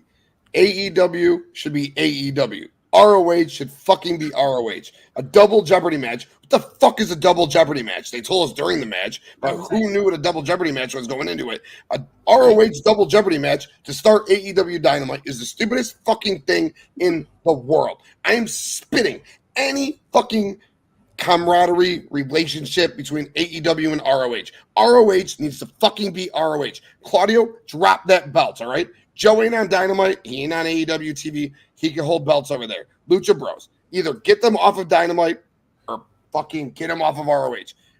The crossover has got to stop. I'm over it. An ROH double Jeopardy match to start Dynamite. Big spit, even though the match was fire. I agree. Yeah, I mean, I sure as fuck did not know what a double Jeopardy match was. I was like, what the fuck does this mean? But they did explain it. I guess it makes sense, but like it doesn't need to be a thing. And I agree, like it doesn't. Why are you starting Dynamite AEW with Ring of Honor? Utilize you have a Ring of Honor show now. Use it. Not just for random matches that nobody cares about. Like, it's stupid.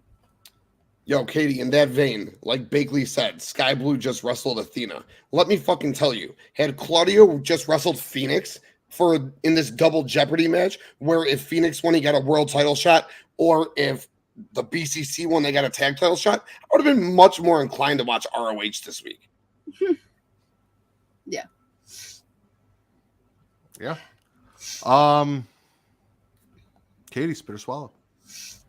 I'm gonna swallow Orange Cassidy and Danny Garcia for the fucking intergalactic title or whatever the fuck it's called. I love me some Orange Cassidy. Like I mentioned before, he's just tired, which fucking same. So I resonate. And I love Danny Garcia, and I like the fact that they're playing into the fact that he's not winning matches because he's sports entertaining too much and not being a wrestler, which is the kind of whole thing about his character recently. So I'm okay with that. I kind of like that. Also, Orange Cassidy getting dropped by fucking one of the dudes from Aussie Open. Very fucking random. Like, that guy's already got 2 belts. Why the fuck does he need a third? I'm getting real sick and tired of all these people taking all these titles. Everyone should just have 1 title and let it be. I agree. My last swallow is Chris Jericho looking like the bitch that he is. Adam Cole, Jericho went and got, a court order. Adam Cole's banned from the building if Jericho's in it. Then out comes our boy Roddy Strong. And Roddy's like, I'll fucking fight you. Jericho's like, oh, I have an army behind me. I have 50 men ready to fuck me in the ass with my beck and call. Roddy's like, oh, interesting. Because I also went and got a court order. And those 50 men behind you, they're going to have to fuck you, not next week. They're banned from the arena as well. So it's just you and me now, bitch. And Jericho looks scared. And I love a scared bitch-ass Jericho. As you should. Shitty little boots Roderick Strong is going to kick Jericho's ass next week. And I'm so fucking excited. Zaya of the Backbreaker is going to break some motherfucking backs. God. Roddy. My bad. Sorry. Wrong place, wrong time. I love Roddy so much. When he showed up 2 weeks or 3 weeks ago, you don't even understand school. Like, the little fucking kid in me, like, it's the internet ruined wrestling. I'll scream it to the day I die. Wrestling died when the internet existed. Roderick Strong showing up in AEW was one of the most genuine surprises I have felt in wrestling in I don't know how long. I don't even think people in WWE knew, to be honest with you, which is why it was such a fucking surprise. Like, when oh God, it was fucking awesome, man. Love it. And we'll get Kyle back when his neck fuses. And, if they want to bring Bobby back, they can bring Bobby back too. But I don't think we really need Robert Fish Sr. involved in this anymore. I'm just going to be honest. Right. Yui was kind of better when Bobby was injured and Roddy took over. When they were tag champions, and yes, Roddy and Kyle together with Adam. Yeah, I'm with you there, so Katie. I don't need senior citizen Robert Fish Sr., who was hanging out with like fucking George Washington back in the day. I don't need him and his. Y'all talk about Tegan Knox's knees. Bobby Fish's knees are worse. Sweet Tegan. Oh, love Tegan. My girl. I know. But like, no, I don't want fucking fish sticks back in AEW and with UE, whatever they decide to call them in any way, shape, or form. I agree with all of that. Tim, I'm out. So you guys, the rest of the show is you guys. I don't have anything. Yeah, I mean, everything on my list is crossed off. I will just say I'll swallow the 4-pillar vignette from Dynamite this week. I thought the story has been fantastic, and all 4, 3 out of the 4 Jungle Boys. He's just a fucking charisma vacuum. But I like what Christian had to say about him because you just got over the Christian Jungle Boy feud. So the fact that Christian had anything nice to say about him just shows like how good Jungle Boy is going to be. But I really enjoyed the 3 out of the 4 vignettes of the 4 pillars.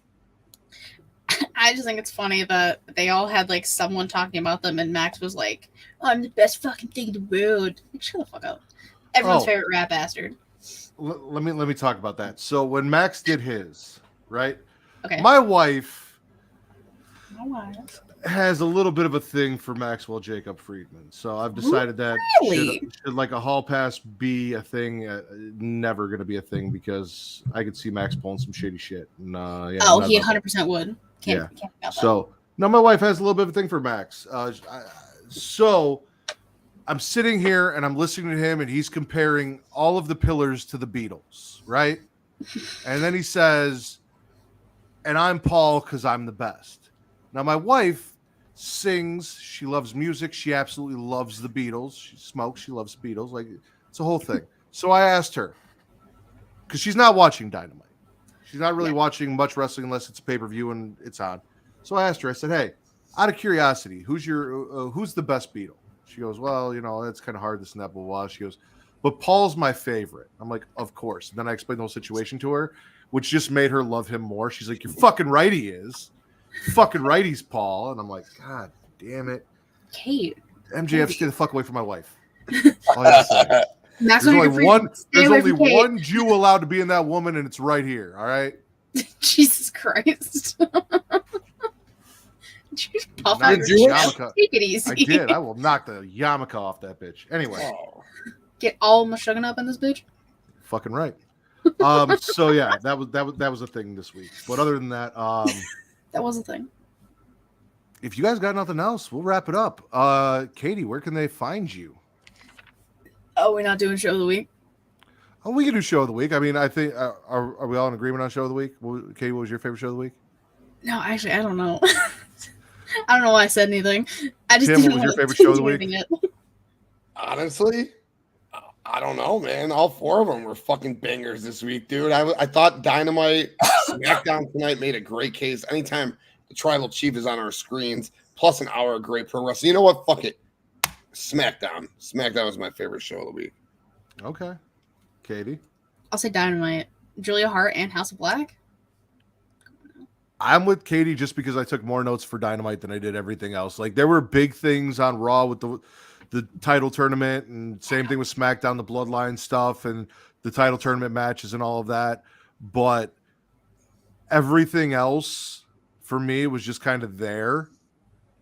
I took a lot more and paid a lot more attention to Dynamite this week, which is actually strangely becoming a weird habit of mine for whatever reason, where like WWE's on and like if I'm interested in who's on TV, I'm paying attention, but everything else I'm just kind of like, whatever. Like tonight with fucking Baron Corbin and his match, like could give 2 shits about that. So that stuff, there's a lot. I feel like there's a lot of filler going on outside of like the major plot points and storylines. So I'm gonna go Dynamite as well. Nice. Okay, now Katie, you've Yes. swallowed everything. Can you plug yourself for everyone? You can follow me on Twitter at KatieWrestling13. The link tree I'm about to take out things She Lead Showcase. Twitch.tv/She Lead Showcase. Typically Thursday, 6 p.m. Eastern.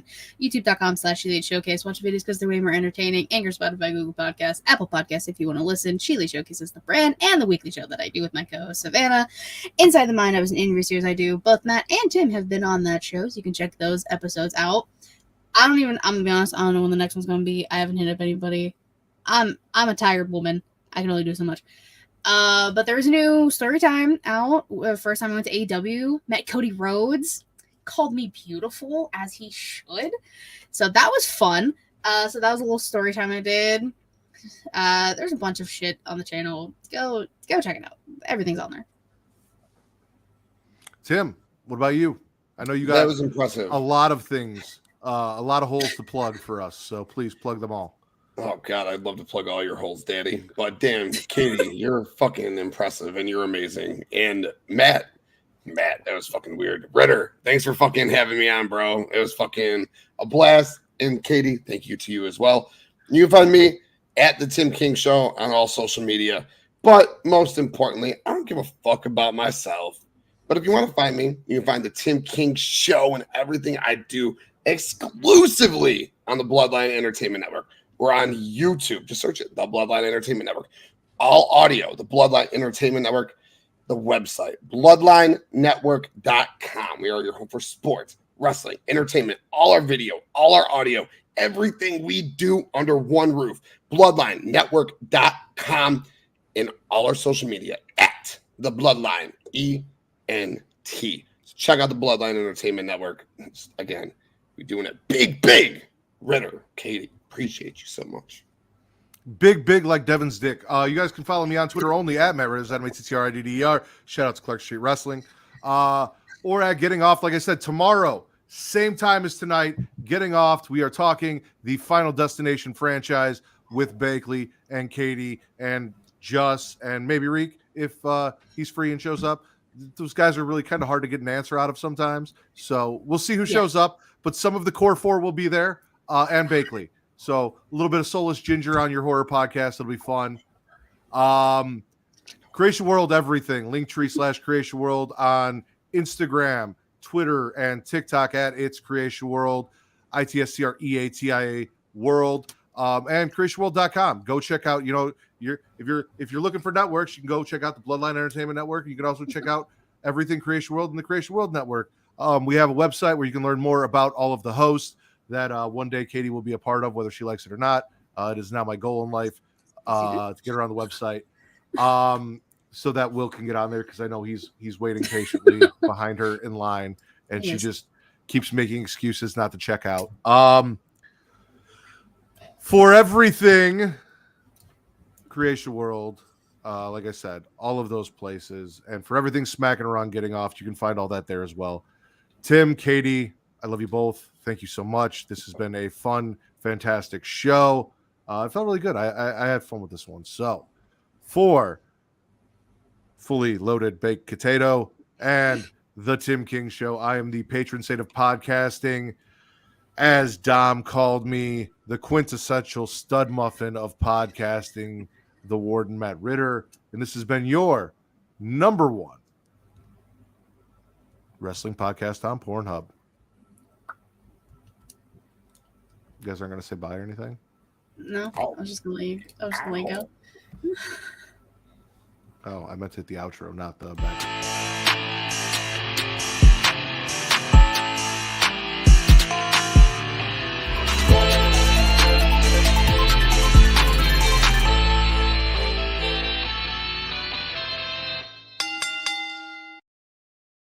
I scrolled down for that stupid say what thing, and then when I scroll back up, the SRI background looks very similar to what Vince has for the outro. So then I clicked that and I just changed the background. I'm like, oh, motherfucker. That's not the outro. That's okay. You did your best. I love Vince, and when you're watching this back, Vince, if you get to this part, you're a very key cog in this wheel. Things work a lot smoother when you are here. So can you come back and do your job? Make my life a little bit easier. Yeah, I don't have access to anything where I would. You will once you're on the website. Excuse me. You're really hellbent on getting me on this website, huh? You're just so against it that I want to make it a thing now. It's not that I explained this to you. It's not that I'm against it. I just like people associate me, I think, more with Smackin' It Raw than my own show, which kind of hurts a little. I've built She Elite from the ground up, but so I feel like I don't know. I have a lot of feelings and thoughts about all of the things. Okay, fair enough. I mean, I get it. You broke out on your own to make She Elite a thing, and you've been successful, and you've done a fantastic job. But over on She Elite, people don't get to watch you spit or swallow, and that's clearly from the comments on Pornhub, and you're not going to lie, is what everyone wants to see. So, that's what they're getting over here. Don't encourage him. You're giggling. This is the most you've giggled and laughed at me for a long time. Kofi, we are live. However, it is over. It is done. You missed the show. This is just the post show. This is the bullshit after. I told you guys I'd tell you. So I talked to Travis because I was like, hey, what if we cut up the ads so that I can do my transitions and blah, blah, blah. But he has a plan for Patreon,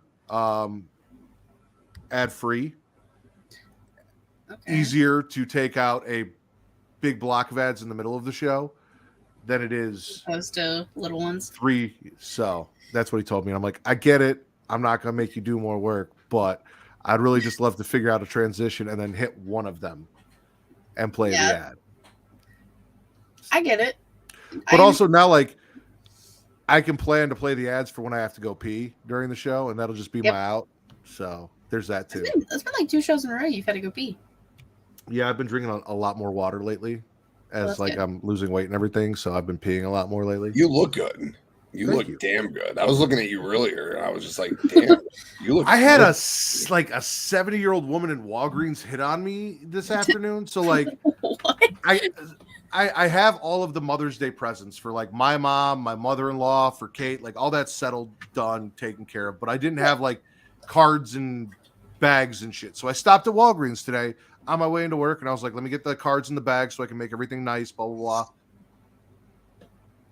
He'll catch up. I'm in line, I'm waiting to check out. I'm standing in line, I'm waiting to check out, and there's this woman behind me, and she just goes, you look like a big, strong boy. And I'm like, my name's not Tyler, babe. What the fuck's going on here? And then she goes, you know, I've been watching this thing where like dudes, they pull trucks. I think you could do that. I'm like, you think I could pull a truck? I'm like, I don't know about all that. I'm not motherfucking Mark Henry out here, but I appreciate it. Thank you. You have a lovely day. I'm gonna get my car and get the fuck out of here. And it's weird because I get hit on by old women in Walgreens a lot, like Ask Kate. And you would think, especially in like my normal attire, especially during the summer when it's all sleeveless shirts with all my horror tattoos out and everything, the bald head and everything, you'd think that I am not someone that old white women would really want to approach and talk, yet they do all of the time, and it's always in fucking Walgreens. They'll come up, ask me questions. I clearly don't work there. Clearly. Asking me things and striking up conversations with me. I'm like, what is it about you old white women in Walgreens that... I don't think, I don't think tattoos are as scary anymore. Or it's that people like us, big bearded men with tattoos, are a lot more pleasant than maybe tattoos used to be. Like, I had the same thing in the jewel line today. No, I didn't get hit on. We had a wonderful conversation about, the expensive groceries and Mother's Day weekend, etc. But I, too, am a big brooding man with a big wolf on my fucking arm and a crown tattoo and fucking all this other shit. I know I got my hands around you. Mm. When he came over to the house, we hugged. I got my hands. Oh, yeah. Oh, you got your hands around me. I was like, oh, I thought you wanted them. I was like, wow, don't tease me, baby. But, You guys are yeah, you would think like they would be not so keen to want to talk to us, but no, they always. It's just a smile, and I always say it's just a smile, baby. Just put that smile on your face, and that's all that matters. Tattoos are the norm now. It's it's a different world we live in. Mm-hmm. You guys want to see what I was working on during the very beginning of Creation Conversation, and then I stopped? Yes. Sure. Oh, Is that Hagrid's hut? It is. Aww. It's so wow. cute. That's talent. I would never have the patience for something like that. I mean, they give you instructions. You just follow the instructions, and then I just took a base plate and kind of stuck it on there. But I'm missing some pieces I got to find. That one's almost done. Most of my Lego sets are pretty much done and put together now, though, except for the Harry Potter stuff. So that's what I'm getting into now. And now that we scheduled the next episode of Return to Wrestling for next weekend, and I'm not playing Hogwarts and doing other things, I can sit down, watch WCW, take notes, and put my Legos together and build my shit. So There you go. I have to get Hogwarts. how is that PlayStation running? Good? Everything's good with it? Oh, dude, it's amazing. Yeah, I'm not, like I said, I'm not much of a gamer. I'll throw it on like maybe once every like 3 weeks. But yeah, man, I got it through 15 simulated NBA 2K seasons and like 7 simulated football seasons. So it fixed. Sometimes I need a getaway from real life kids and the network. So I just build a little and fantasy football occupies my time. I'm in like fucking literally 14 fantasy football leagues. Like that occupies the fuck out of my time. Not like regular leagues, they're like dynasty leagues. So like they're year-long leagues. Okay. So I don't get to video game very much. So that's why I was like, man, it's just as nice to get away into it. Now I don't play like the crazy games, but man, simulating some. I build the teams. You know what I'm saying? I build the seat. I build my squads. I build champions. My Bulls team I simulated for 16 years, won 5 titles. Oh, I felt like such a winner. But I don't game very often, you know. But I appreciate it so much, dude. Well, that's why I hit you up to hang out. What we got here? All of you guys are amazing, especially the man with the nipple mania slapping meat. Daddy. So I was talking to Kate about this, and I was like, you know, we had a very close-knit group that was together at least 3 nights a week, if not 5 nights a week during COVID. And ever since kind of COVID went away, that group of podcasters have kind of dispersed, and that filled like we're not dispersed, but we don't get together the way we used to. Like we're not doing the things we used to together. You didn't build them, you birthed them. LOL. And that kind of filled the gap in my life where like all my friends had we all got older. I got married, I had a kid, and so on. It's like, and we all just kind of went our own way. My best friend recently just moved to Tennessee, and I was telling Kate, I was like, I don't feel like even the friends that I have around here, like some of them she talks to more than I do, where she met them through me, and now I feel like she's closer with them. And she's like, well, you could do this. I'm like, yeah, but it just doesn't feel the same anymore. Like I need to find someone that I can hang out with that I feel like a lot of my friends aren't into wrestling or some of that stuff the way that I am. And like I said, we've all I don't party like I used to. So like that was when we'd party, I'd drink, we'd have fun. All that kind of went away. So then I was like, I'm going to go hang out with Tim. He lives nearby. We have a bunch of similar interests. We're going to have a good time. I need a new friend now that my best friend is gone. Travis left me years ago. Yeah, Travis is a big gone. Travis left like right after high school and said, hey, fuck you. And then now you get to see him. But no, that's why I was like, I need to reach out. I need to find that, like you said, that balance between like that escape from all of the work and the family and everything. And because I don't like everyone that I even used to like game online with, like no one really does that shit anymore. We don't play any of those games anymore. Like all that's gone. So every time I find something new to fill that slot, everyone just abandons me. So Tim, you're my new hole. You're filling my new hole. Oh, I'd love until you abandon me. I won't abandon. I'm not going. Well, unless we move to Florida. No, I'm just kidding. We're not going anywhere. It's too hot down there for me. Ivan said, question, can we compare the WWE World Heavyweight title picture and the AEW Championship title picture? Both rushed, and now what are we going to get? Promos coming up for the next 2 weeks. That's exactly what we're going to get. I'll disagree with that heavily, Poppy. The AEW Championship picture has been built since Revolution. Sorry, I always mix Revolution and Full Gear up. But not the next Dynamite, but the following Dynamite, they did the 4-pillar program, and they've been building this program ever since. So we have had 8 weeks of 4-pillar world title program. Now, yes, what are we going to do the next 2 weeks? You're right. I have no fucking idea because we just got the vignette. So I too thought to myself, what are we going to get? We've seen tag matches. There's nothing else. But they built it, and I was scared, how are we going to stretch it to Double or Nothing? The world title picture, that's way different because it's rushed in a sense. But like Ritter said earlier, Roman's still walking around with 2 world titles that are the WWE and the Undisputed. Or the Universal, I'm sorry, the WWE and the Universal. So now WWE's got 3 world titles. So I feel like it's totally different. And if you listen to the show, I spit a lot of AEW actually throughout my spit. So I'm not like jocking them by any means right now.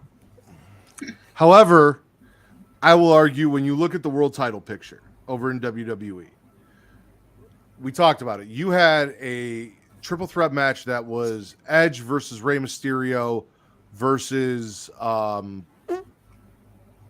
AJ. AJ Styles, the one that won. Yes, Yeah, that guy. literally. You also had former world champion, WWE champion Bobby Lashley, Mm-hmm. former world heavyweight champion and WWE champion Sheamus, Mm-hmm. current United States champion on this theory, Mm-hmm. Seth Rollins, former WWE champion 2 times and 2-time Grand Slam winner The Miz, former Universal champion Finn Balor, Seth Rollins, all of these huge names that led to AJ Styles versus Seth Rollins. And when you look at the prestige that they put into the people that they took for this tournament to lead the Night of Champions, and then you look at the fatal 4-way match that you're going to get for the AEW World title, and you compare those two. That's not fair, though, It's because they're 100% trying fair. to tell. Those are two completely different stories they're trying to tell. AEW is trying to tell their 4-pillar story. Well, overall, I swallow Dynamite hugely. I only had a couple of spits this week, and that ironically came from AEW. But overall, the Dynamite was amazing. WWE this week killed it. They were top notch. I get what you're saying, Ritter. I get what you're saying. Big time. It cannot get any better than AJ versus Seth for that title. But from what AEW is trying to do, from the story that they're trying to tell, they're trying to build their homegrown talents. They're trying to build their 4 pillars. For a while, people said, fuck. Again, cheap plug. Me, Justin, and Jeremy did a 10 wrestlers AEW should build around. None of us had Sammy Guevara in that list. Look at what they did with Sammy Guevara over the last 2 months. He is way more relevant than he's been. Now, Darby Allin, he was gone. He's back. Feels relevant again. Why? No, we can do without Darby. I get it. This isn't what I would have booked. What would I have booked? I screamed it from the rooftops on my show. It would have been MJF versus Hangman Adam Page. That's the match I would have booked into Double or Nothing. But what they have done has been good. So I can't complain about it because they've told a nice story. You know what I mean? So overall, I agree with you. The idea of the story that they've told, I honestly don't think the 3 other pillars of the 4 pillars outside of MJF are ready for this spot. And I don't think that they've proved to me in this build that they're ready for this spot. Don't disagree with that at all. Agree big time. Yes. I've watched all 3 guys bomb in promos. You know, I had somebody who was a big AEW fan giving me shit because I wasn't a fan of the promos, and I said that they're not giving me anything new, any new information. They're like, oh yeah, this is all new information. It's like, no, like we know all this stuff that they're like. He was talking about like, now we're finding out that this person doesn't like this person, that person doesn't like that person, and blah blah blah blah, whatever. However, I'm saying what you're telling me about Sammy Guevara, that he's a scumbag. Everyone knows that. It's not new information. Jungle Boy saying it and finding out that Jungle Boy doesn't like Sammy, okay, yeah, that's kind of new. But the information that he's feeding us as to why he doesn't like him, we all already knew that Sammy sucked and was a scumbag. We all knew that Jungle Boy's dad was famous, and everyone thinks that, you know, he was the chosen one and selected and blah, blah, blah, and handed shit.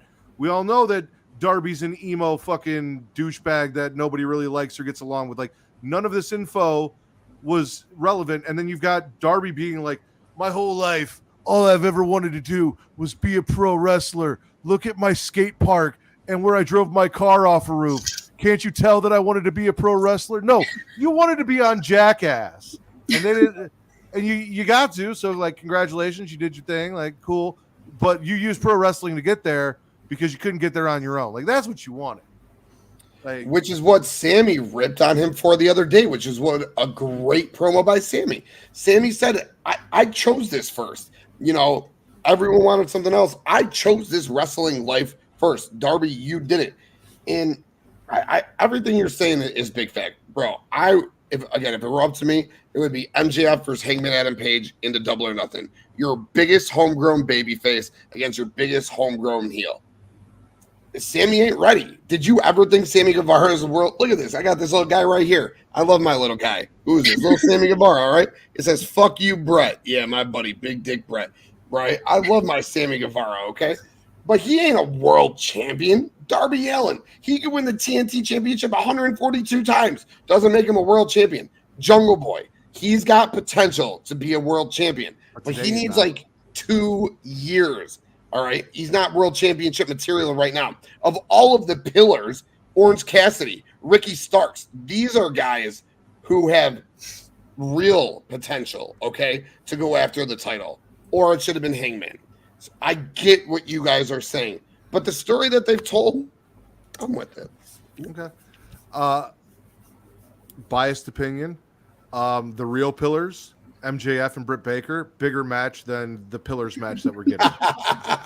That'd be an Just awesome saying. match. Just saying. They are the real pillars of the company, no doubt. No doubt.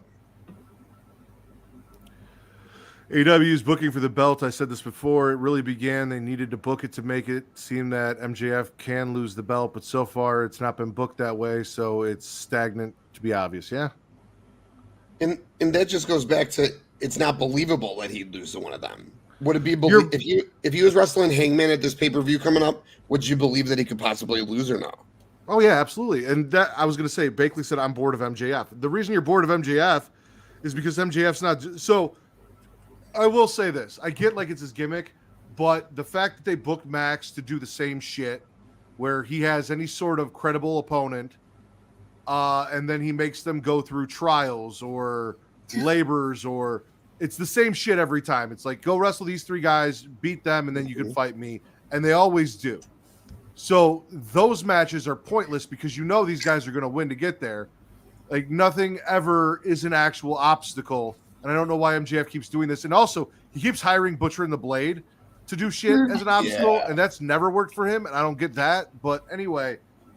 Well, don't you know they're the most vicious tag team in AEW history? Get the fuck out of here. Listen, you're bored of MJF because MJF has not had anything substantial to do, and whenever he does, they just do the same shit with him over and over and over again. He cuts great promos. He's entertaining as shit on the mic. He says all the shit that you don't expect him to say, even though you know he's going to say some shit you don't expect him to say. He always pulls out something even lower below the belt than you expect.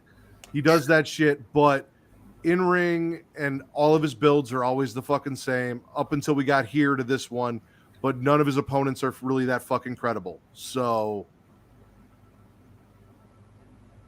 yeah, that's why I said when you compare the 2 title pictures, you have a string of superstars on one end and a rush build to, you know, create a prestigious tournament to lead to the first ever new world heavyweight champion with a W in front of it, because there's a world heavyweight title lineage. It exists. It's there. Undertaker's on it. Greatest wrestler of all time. And then you've got the 4 pillars match in AEW that they've been building for 8 weeks. And if I will be extremely shocked if anyone but MJF walks out with that fucking belt. Oh, wait, no chance. That's my point. Wow. Katie, what do you think on all this? Okay, well, I gotta think about everything I was said. The 4 pillars thing, it's something they have hinted at since the inception of AEW, when the 4 of them were just like, we're the new guys, we're the young guys, we're gonna make this company about us. Obviously, it took a while, but I agree, Max is the only one out of the 4 who realistically is going to be champion and will walk out of that match.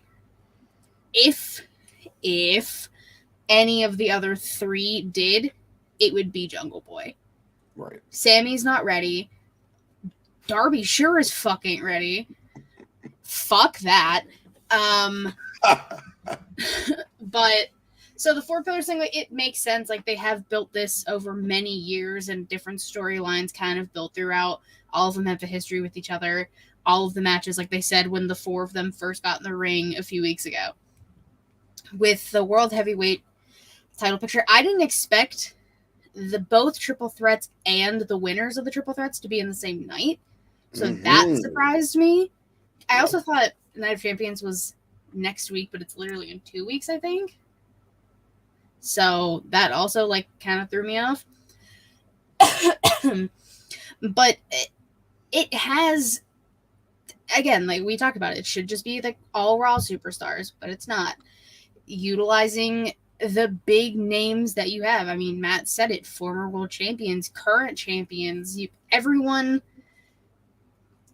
person in all of the triple threat matches has won a title, whether it be in NXT or the main roster.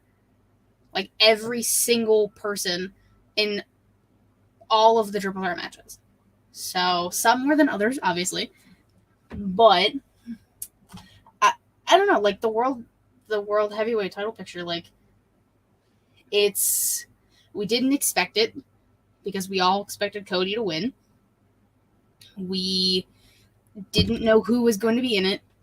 Okay, some people didn't expect Cody to win, but we didn't know who would be in this tournament. We didn't know what matches we would be getting. They built it up well, and we got great matches out of it. And we only have to have maybe 2 weeks of promos, if that. Seth can just go out in the ring and have the audience sing a song, and that's all he needs. AJ's going to be on the Waller effect on Friday, so that's something. You could have Seth show up and interrupt that because they're going to have a match at Saudi. Like, you could. Not saying you have to, but it's a possibility. And then you have 1 week left for them to do whatever. So... Which you should probably have them show up, right? Like you want them to interact, right? Or no? I know you don't, Ritter, because the brand split, but like, don't you kind of want their paths to cross or no?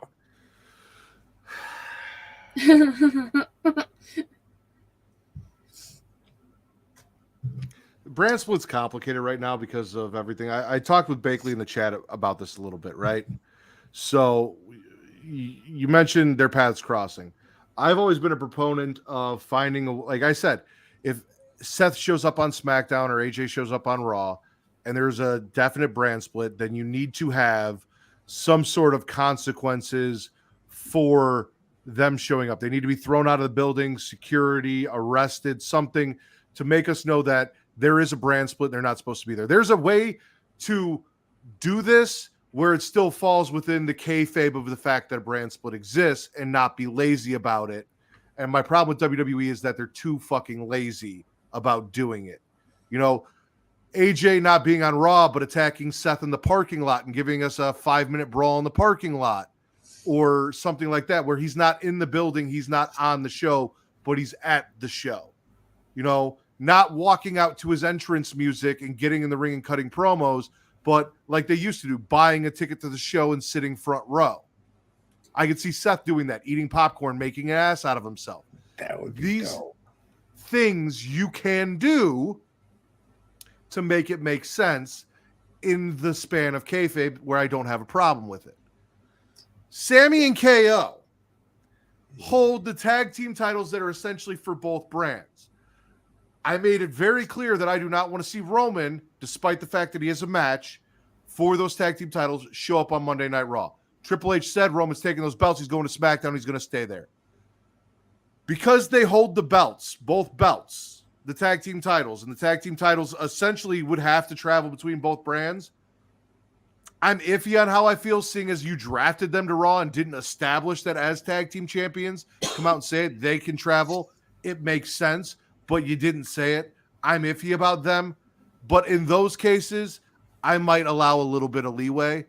When it comes to Seth and AJ, and I don't even mind having guys from different brands fight on a co-branded pay-per-view, because that's where they should meet, is at a co-branded pay-per-view, like Seth and AJ.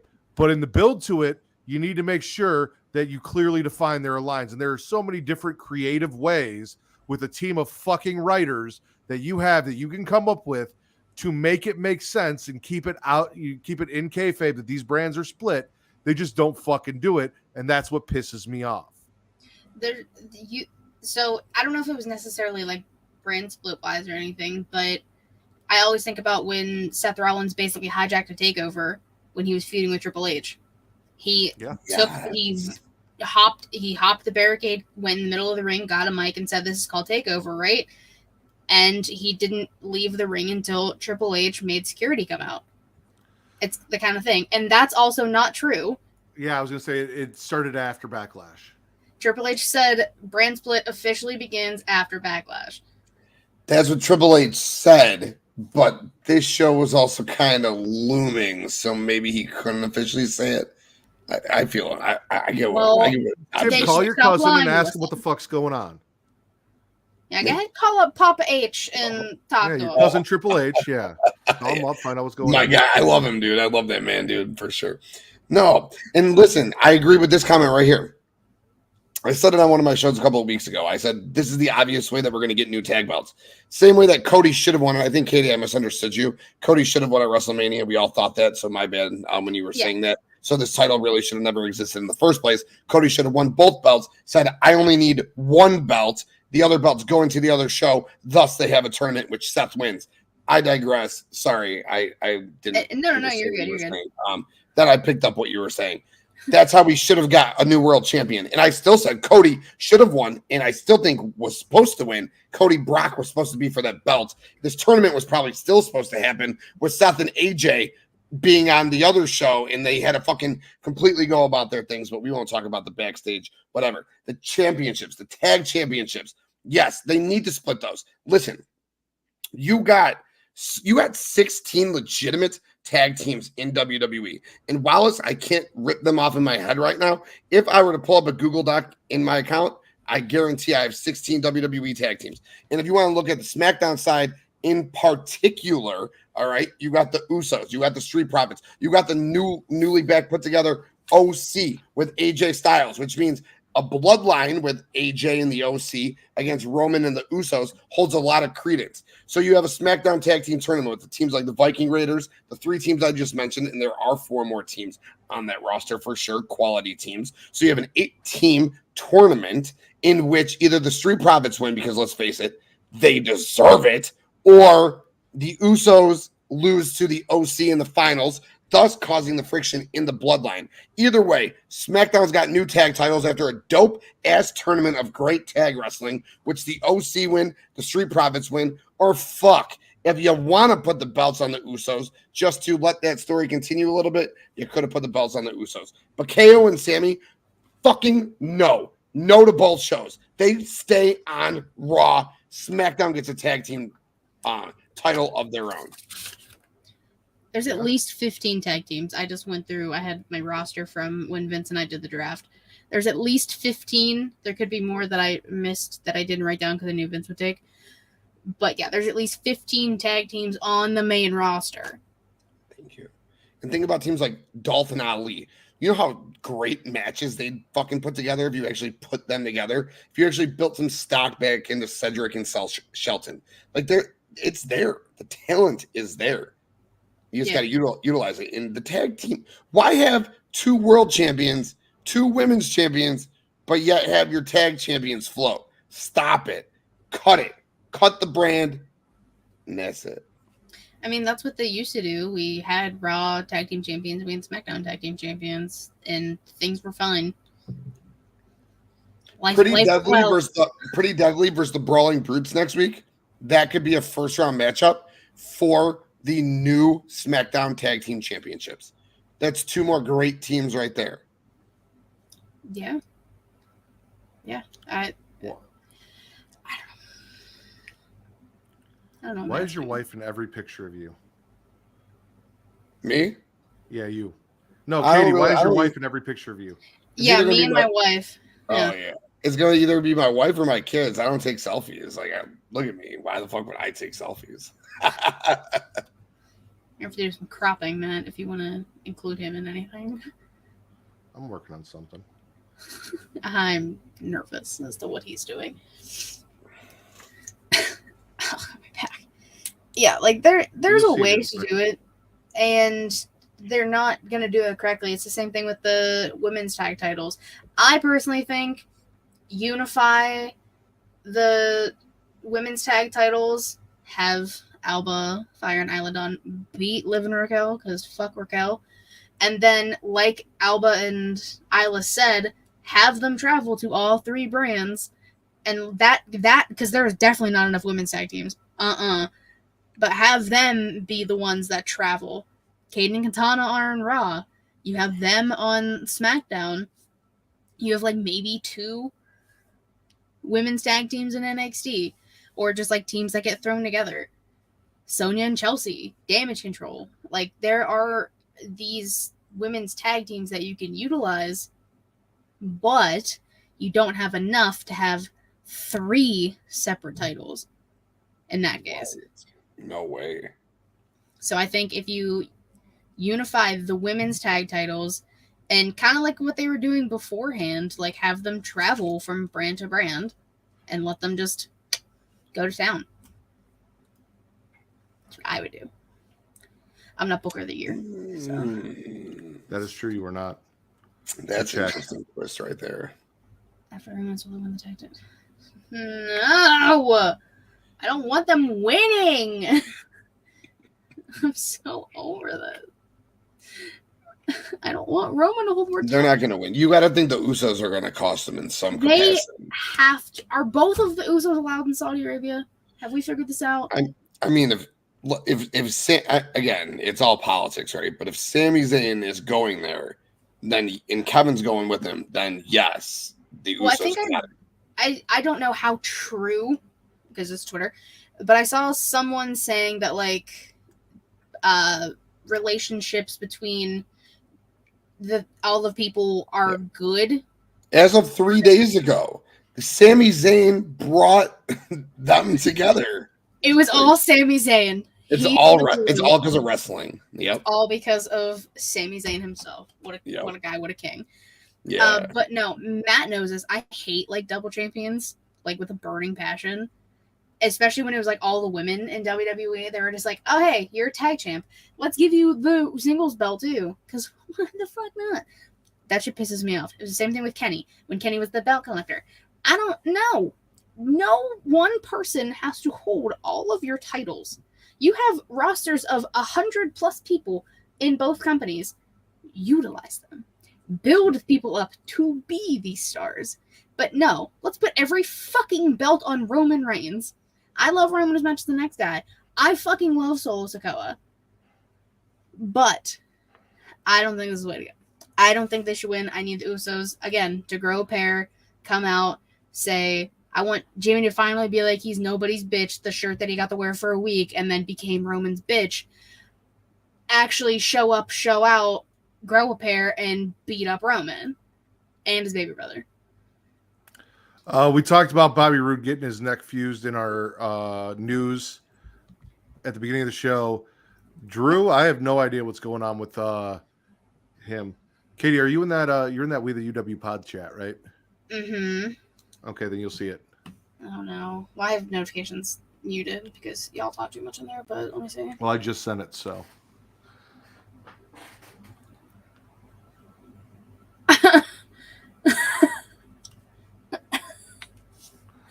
What the fuck? Matt.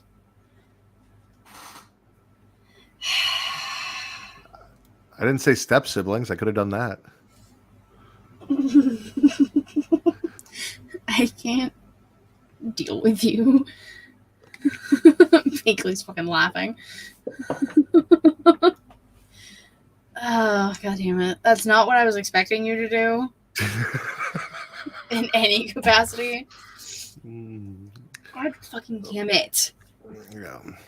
Can't deal with it. Anyway, what was going on with Drew? Oh, last I heard, there's still not any agreements with his contract, which ends next month, and he got taken off of the stuff for Money in the Bank. So I'm not sure, because I guess he was like originally either on the poster or in the names that would be included in the pay-per-view, and as of I think 2 weeks ago, give or take, he wasn't on anything, and there are still no agreements on his contract. That's all I know. I don't know how true all of that is. I made a new profile picture for you, Tim. Oh shit! Let me check it out. Oh god. I'm laughing at the question on the screen because we all know the answer, right? You know who his opponent's going to be. I only think he was briefly mentioned on the show. I think we got a tease of it with the match on Raw. His opponent's going to be Matt Riddle. That's going to be Gunther's opponent. Yeah, Should just be Xavier Woods again. it's gonna be Riddle. That's gonna be his verse. No. Who else? Boo. Who else? Boo. You should make this your banner in Twitter. I'll look it up right now. Or I'm getting it. Oh, there we go. I got some candles. I love candles, dude. Sarah J, Triple H, and Banger. Oh, that's good.